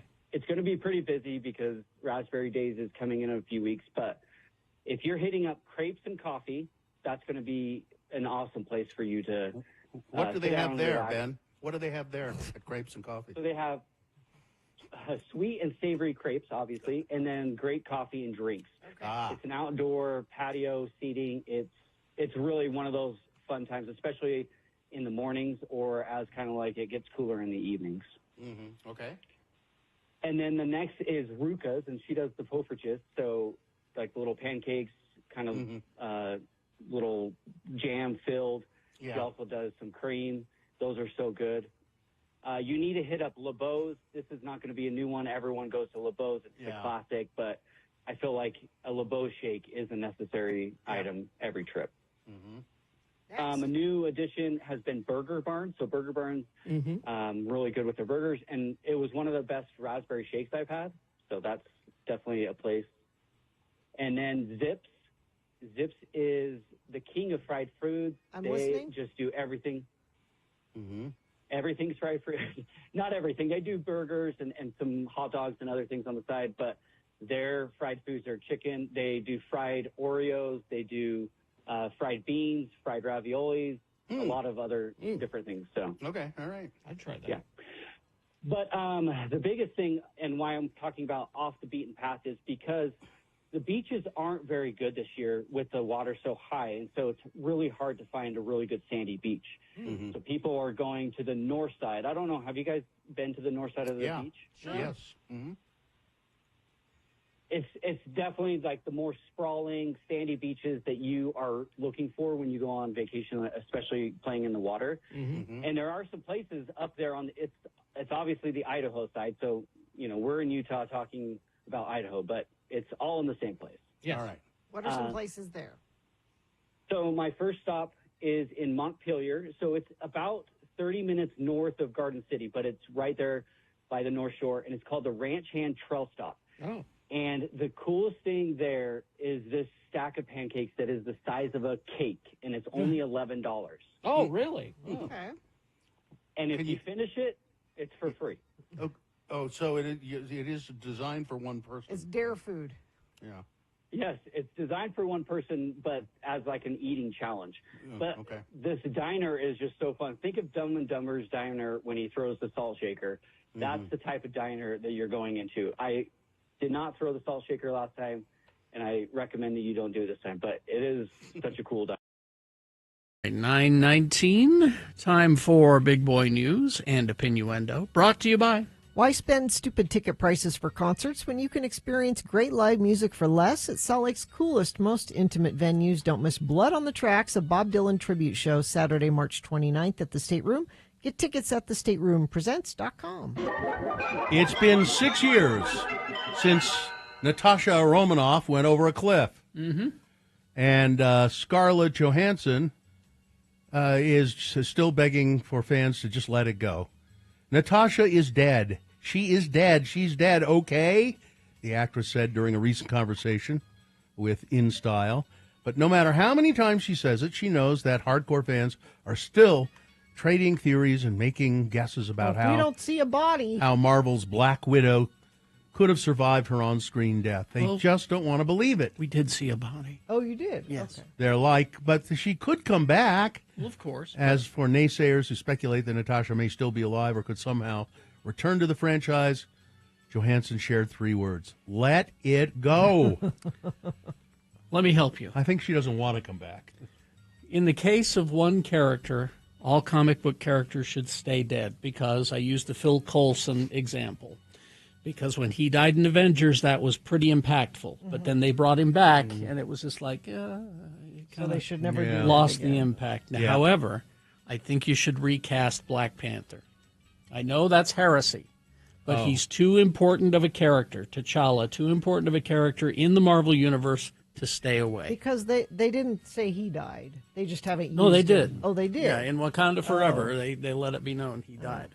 By the way, that made me think of Sterling K. Brown. I started watching that show. Oh, yeah. Paradise. Mm-hmm. My goodness, he is a good actor. Holy, they're all excellent in that Mhm. show, but he's just stunningly good.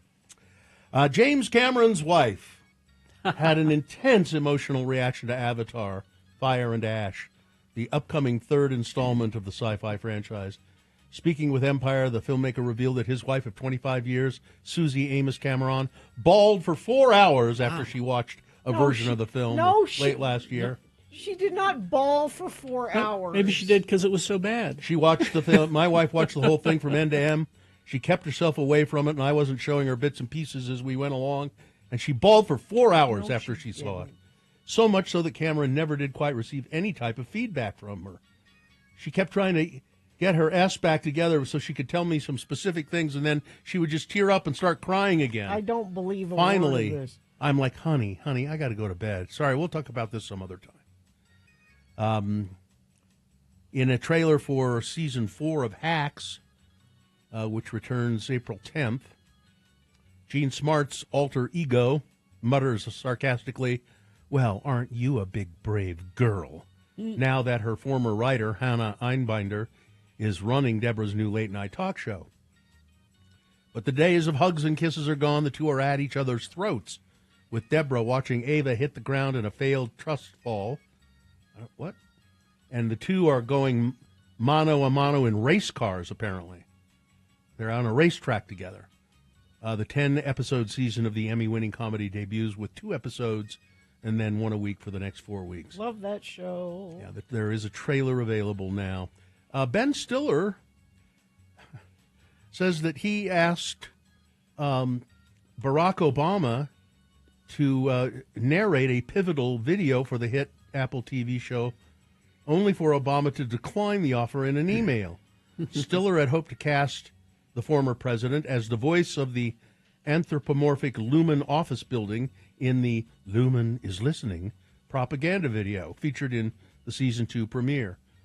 Though Obama declined the offer, he reportedly responded by email expressing he is a big fan of the show. I didn't ask him in person.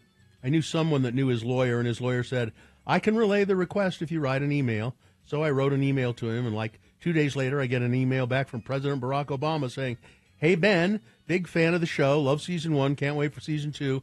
Don't think I have time in my schedule to make this happen." And like, come on, what's more important than doing a voiceover for the animated building in Severance? But it was pretty cool that he responded. Instead, it's Keanu Reeves voicing the, I didn't know that, voicing the building in the animated Lumen is Listening video series. So there you go. Severance is If you're not familiar with it, it's a show you should start with season 1. Yeah, don't skip. No. Don't think you can just jump in. Because it even when you watch all of them, sometimes it doesn't make sense. After about a month ago, a strange post popped up on Reddit regarding severance. It said, "I think my dog is afraid of severance," is the name of the thread on Reddit, with pet owners detailing that their dogs have odd reactions whenever the show comes on the screen. It reached a point where he hears a sad piano, Severance's intro song, and puts himself to bed immediately. Aww. He goes, woo, and then goes to bed. "I still love the show, but I only watch with AirPods or subtitles now," one Severance said. "My dog will start pacing and whining and crying and hiding in the other room whenever the show is on." It's confusing. Is it? I haven't watched it. Is the theme song really high pitched or something? I don't remember the theme No, song, it's- honestly. So what's causing this? More than a few people take note that the constant sounds of elevators dinging, and cards beeping once they're swiped during the show seem to agitate their dog. There's a lot of security noise. cards. Oh, that's okay. That makes sense. Beep, and there are there are a lot of lights going off and on. One of the show's sound editors said, "I consistently use some high pitched sounds, and that must be what's doing it." The Righteous Gemstones. This is its final season. And the title of the show might be plural, but there was only one gemstone in the season 4 premiere, and it wasn't any of the main cast. Instead, they enlisted 12-time Academy Award nominee Bradley Cooper to play Elijah Gemstone, a Civil War era ancestor. I haven't seen this yet. Not yet. Of the Gemstone clan. So they start back. So Danny McBride says, "Well, we're going to start in the past at the Civil War times, and bring the show forward."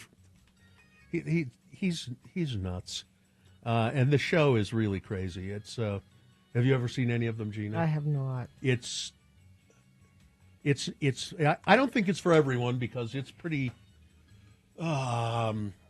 Sometimes it's very off kilter. Yeah, but it's really funny, and yet once you get into the spirit of the show, then they can do anything and it's fine.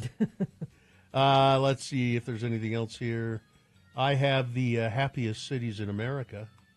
Is Salt Lake City one of the happiest No. cities in America? No. No, we're not. Fremont, California. Why tops the list as America's happiest city. Why so? With San Jose and Irvine completing a California sweep of the top 3 spots. Yeah, if you got the money to live in Irvine, yeah. The findings looked at 29 different factors across 182 of the largest U.S. cities.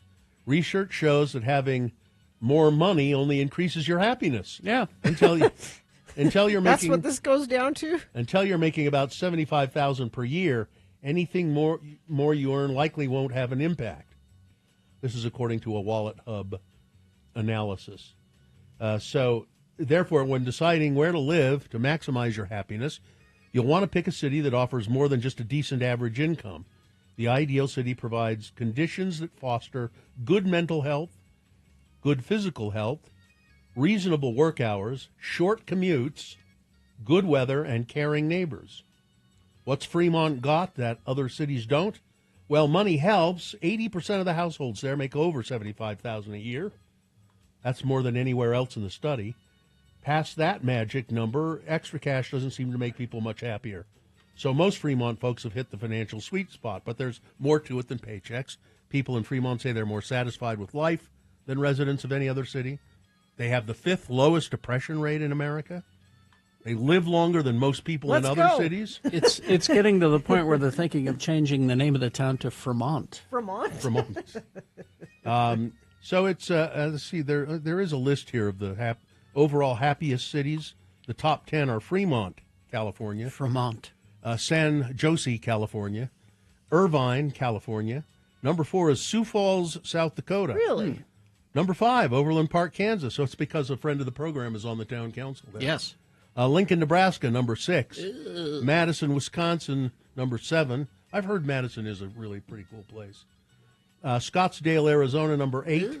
And San Francisco, number 9. And Huntington Beach, California, number 10. Yeah. And then the bottom, let's see. Oh, Does it have the worst place? Yeah, well, it lists 182 cities.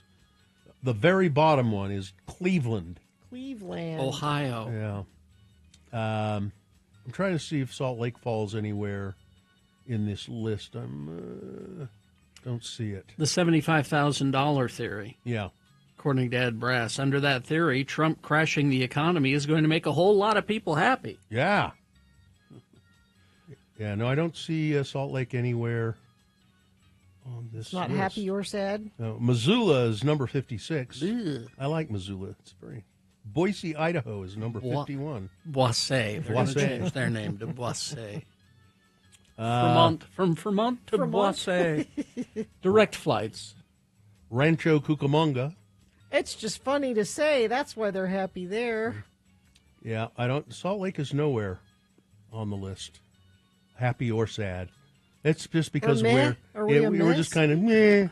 We're under the 100 most meh cities list. It's a different list altogether. That looks like I think that's all I have. That's good. Okay. Weather? And it's good weather today. Your last day of it for a spell, 62 and sunny. So it's your outside day. Go to the park. Go ride your bike. Go get outside, get some fresh air. I don't want to. Tomorrow, we've got a 100% chance of this storm coming through and sticking around through Saturday, it looks like. Should be rain in the valleys, snow in the mountains because we stay fairly warm down here. 54 tomorrow, 42 Friday, 43 Saturday. Overnight lows, though, could dip down below freezing, which means we could see a little bit of snow here in the valley, but definitely rain. Should be clearing up around Saturday night into Sunday. Listen to Radio.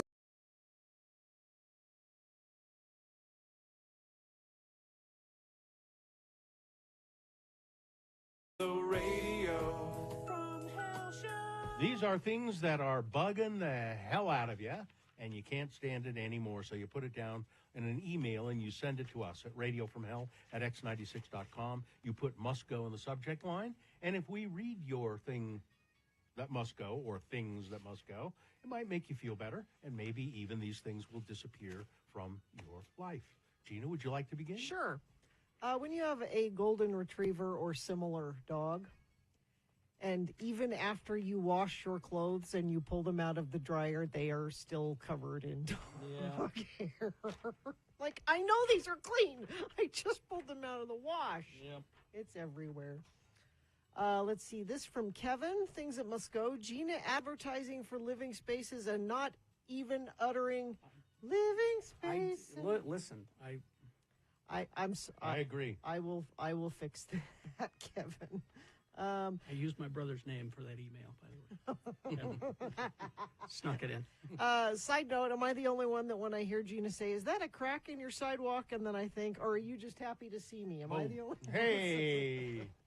Let's see this from Doug. Things that must go. Pharmaceutical brands that make the people in their TV commercials wear the colors of their brand's logo.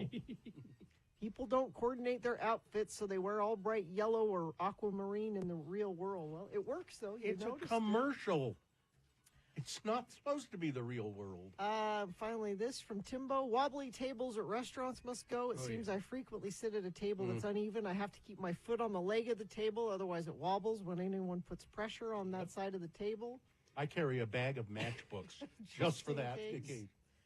He says, I know this is a lame things that must go, but I'm running out of things to whine about. Oh, you can. That's a perfectly fine thing. That's a great example of a thing that must go. Is that it? Yep. I'll go next. I have one of my own. I go to the website Pinterest. Yes. Once a day.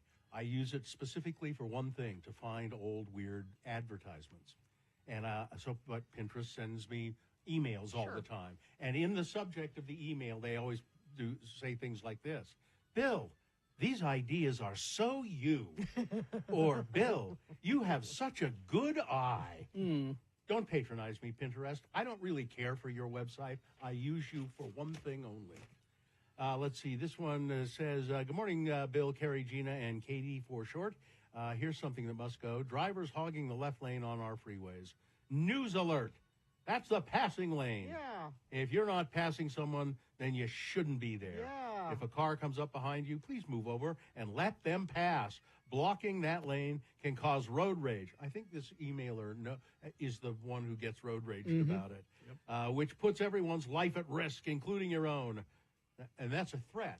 Yeah. Moving over and letting someone pass is polite, and it reduces stress and anxiety for you and the person who needs to get by you. For crying out loud, let them pass so you can both be on with your journey. Thanks for letting me listen. Carrie B. All right. Let's see. This one says, Radio from Hell, I have a thing that must go. The church, this is the Church of Jesus Christ of Latter-day Saints, spending $192 million on the Kirkland Temple. They don't pay taxes. With that amount of money, why can't they build low-income housing, homeless shelters, veterans medical facilities, children's hospitals? They do have that, but daycare facilities. We all know why. Those facilities won't bring people into the church. It doesn't give them a chance for new recruits to hear the Lord's message. They will have a place for members to go on vacation and feel fancy about their cult. Glad I never paid tithing. I do pay taxes, though. And then this one, finally, these are too serious. What must go is primary election processes that essentially allows a handful of the smallest states to choose the eventual winner of the party's candidates. How can anyone think that this is a good idea? And the Utah Republicans who changed the primary to a caucus must go. Our precinct chair gave a speech about how he delivered the founding fathers, how he believed the founding fathers intended for us to meet in small groups to discuss the issues, just like we did tonight. Well, the founding fathers didn't have the intent. I think they would understand if we don't do everything just like they did. All right, that's it. Carrie? 2 from the foot of Mount Doom. The term baby hungry. Yum. I know what it means. They're delicious. But that's where I go. All right, so let's get a new term. Also, why are curtains only printed on one side? Oh. They're already so expensive. The print color pattern should be on both sides so that the people outside of the house can enjoy them too, I think. Usually there's only the boring blank panel and a vague image of the print if it bleeds through on the other side. So, both sides. Print on both sides. Both sides of this issue. This one from Johnny B. The continuous decreasing size of toilet paper must go. See, this is the 96. Okay. Let's see. Is this sponsored? It's brought to you by Live Nation, of course. Well, all right, then fine. Let me do this and then bring up Trent. Mr. Live Nation himself. It's Trent Falcone. Good morning, signore. Good morning, sir. How are you? I'm fine, and yourself? I'm doing very well. Good. Is there a lot going on? It's a decent week. You want to hear about it? Yeah. Sure do. Let's go. Well, how convenient. That's why I'm here. All right. Tonight, March 12th, at the Depot, Intervals, and at Soundwell, Naraya. Thursday, March 13th, also at the Depot, it's Royal Bliss doing their Tom Petty tribute experience. I'm told it's spectacular, if that's your thing. Is that Trent on our screen there? Yes, it is. That Trent, we have a picture of you at x96.com/live. He sent that to me. You look, I know you to be a very mild-mannered, sweet guy, and you look so angry in that. Am I singing by chance? Yes, you are. It is you singing. Yeah, or screaming, rather. I'm screaming, right? Yes, you are. It looks like That's Trent's band Villain. Well, don't let that picture fool you, Bill. I'm still that sweet guy you know and love. Okay. I'm sorry, I didn't mean to derail you there. No problem. All right. Friday, March 14th, Shang Wang at Kingsbury Hall. The same evening, Counterparts at the Depot. And then Saturday, March 15th, you've got some Yacht Rock Review at the Depot, and then Poppy at the Complex the same evening. On sales, Thursday, 10 a.m., Cody Johnson coming to Utah First Credit Union Amphitheater. That's June 28th. I can tell you, if you're interested, act fast. That thing is almost sold out already just with pre-sales. Wow. And then tomorrow at noon, it's the second show for Hosier coming to Utah First. That's going to be August 2nd. Same thing. Act quick. On sales Friday, 10 a.m. Young Nudie coming to the Depot June 16th. Last Podcast on the Left coming to Sandy Amphitheater July 12th. Minus the Bear at the Depot November 23rd. Greer coming to Soundwell June 22nd. Daughtry returning to the complex May 1st. Of course, Cyndi Lauper coming to Utah first, August 14th. And then the other big one this week, Counting Crows with Gaslight Anthem at Utah First Credit Union Amphitheater, and that will be on August 21st. The giveaway this week, we're going to give you 2 tickets to see Counterparts, which is, of course, March 14th at the Depot, and then 2 tickets to see Movements on Saturday, March 29th at the complex. Both of those will be in Will Call. All right, and if you just call 877-602-9696, first come, first serve on those tickets for Counterparts or Movements.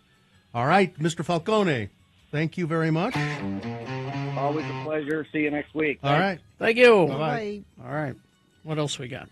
Other things happening. Friday, X's and O's live with Shannon Beveridge and special guest Sarah, I think it's Shearer? Schuer. It's at the Stateroom Presents on Friday, along with Alex Sucks over at Kilby Court. I think we've played a couple of their songs before. We have. Yeah. You also can go to the opening nights. It's a theatrical D&D show in Mill Creek on Friday. Are you going to be there? I'm really thinking about it. I'm really considering. Also, St. Patrick's Day is on Monday, so everything St. Patrick's Day is happening this weekend. Yeah. All right. So you've got I love Piper Down. They're calling it the St. Practice Day. I see. For St. Patty's Day. Oh, I get it. Yeah. You also have the St. Patrick's house party. It's an EDM and house night over at Urban Lounge on Friday. So maybe I'll go to that D&D thing and then hop out to Urban Lounge.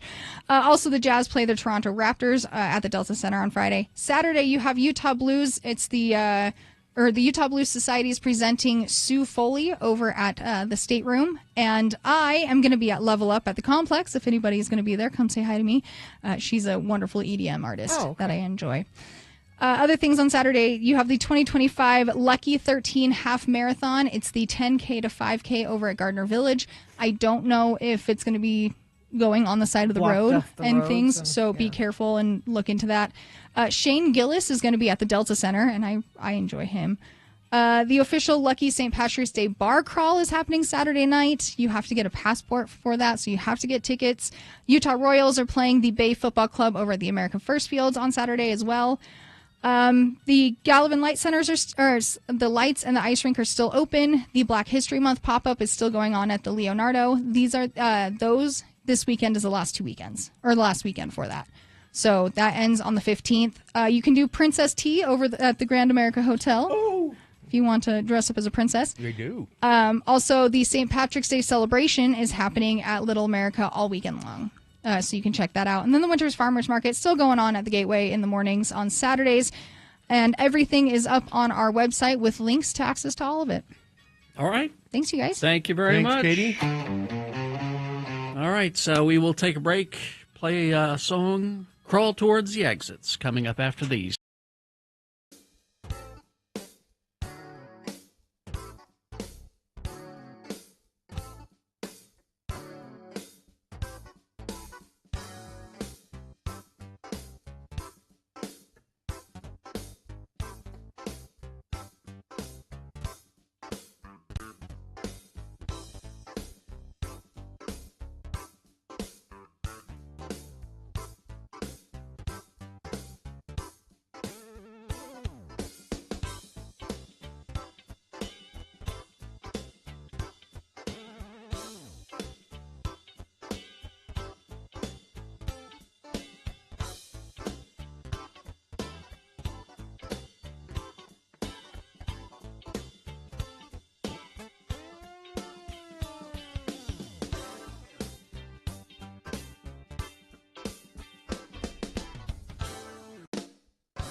son in Jacksonville? My son who's in the Navy, it's Festus. Hello, sailor boy. And he's been in the Navy for 3 years now, and only gone out on a ship for 24 hours one time. Really? He's been working in a medical clinic in Jacksonville, but he was very excited and called me and said, Mom, I have an underway, which is what they call. He's shipping out? He's shipping out. To where? Well, he doesn't know. Oh. And I said, please don't let it be the Red Sea. There's bad things. How long will he be gone? And he said, no, it won't be there. He said, this is just a 9-day underway, which is a perfect little baby step into. They probably have to go pick up some cigars for the Admiral down in Cuba. Well, just remember the minnow was just a 3-hour tour. Well, I was thinking about that, but I called him last night to say goodbye because he's shipping out this morning. Does he know yet where he's going? No. And if he did, he probably couldn't tell you. Yeah, and he was shining his boots. Oh, really? Because you gotta, Well, when we take the cigars into the Admiral's office, that's right. We got to look good. So just letting everybody know, Sailor Festus is out to sea, and we'll get a report back when he comes back. All right.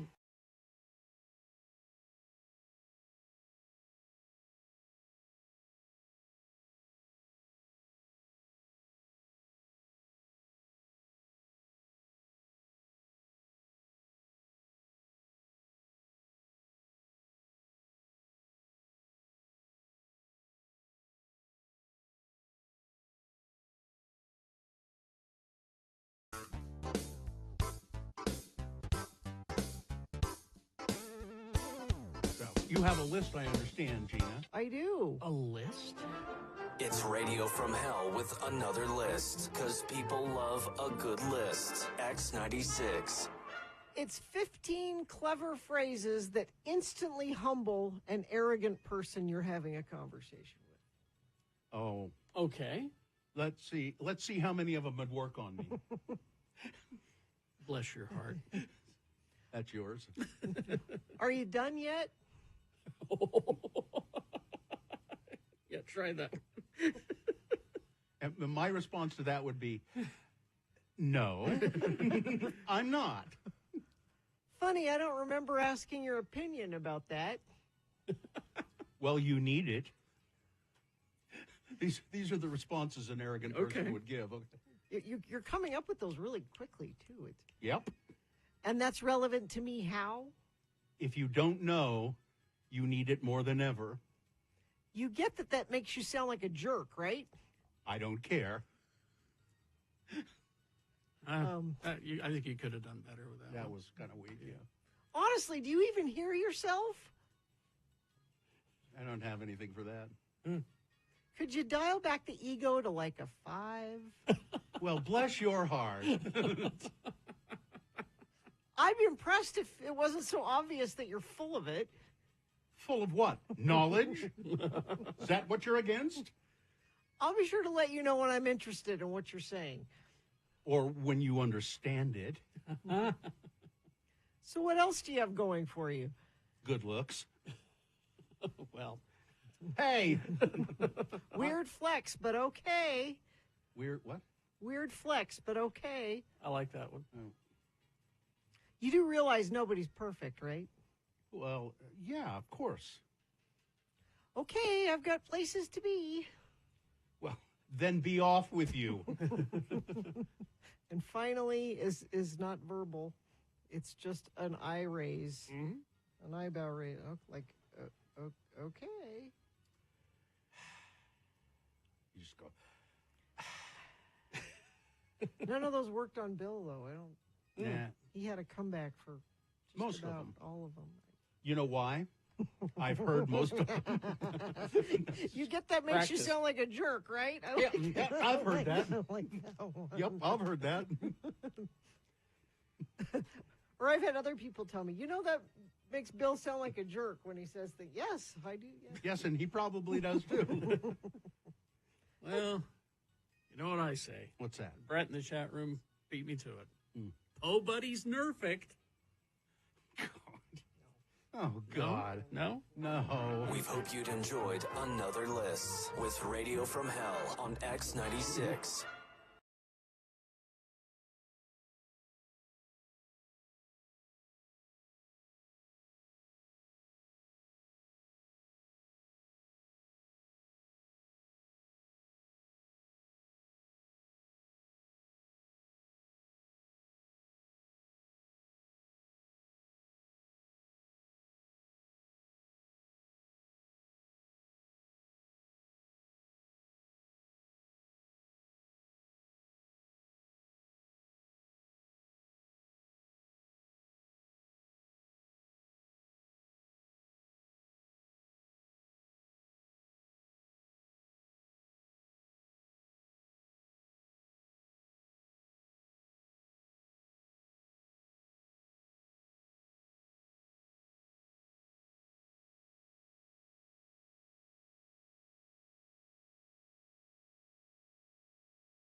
'69, Graham Coxon, a member of the band Blur, was born. All right. Well, let's do the promo and Okay. get out of here. We'll skedaddle. Mm-hmm. All right. Radio from Hell is incredibly brave. We do something that no other radio show dares to do. Take your phone calls live on the air. It's Hello, Yeah, What? Lay it all out for us starting at 7:45. Questions, comments, criticisms, jokes? 877-602-9696. Radio from Hell, the heroes of morning radio, Thursday morning here on X96. We'll delete that. Heroes, huh? Heroes. Yeah, that's us. You couldn't delete that fast enough. No. You hated it that much? I didn't hate it that much. It just got... It was your first thought when you finished reading Yeah, you're right. it. I hated it. You keep stuff in your email for years. I do. But that you wanted to get rid of right away. That's trash. That's what that is. Boop. Gone. All right. Fine job as always, Katie. Live long and prosper, bitches. Do you know who I am? Skedaddle. Artie Fufkin is next. Artie Fufkin.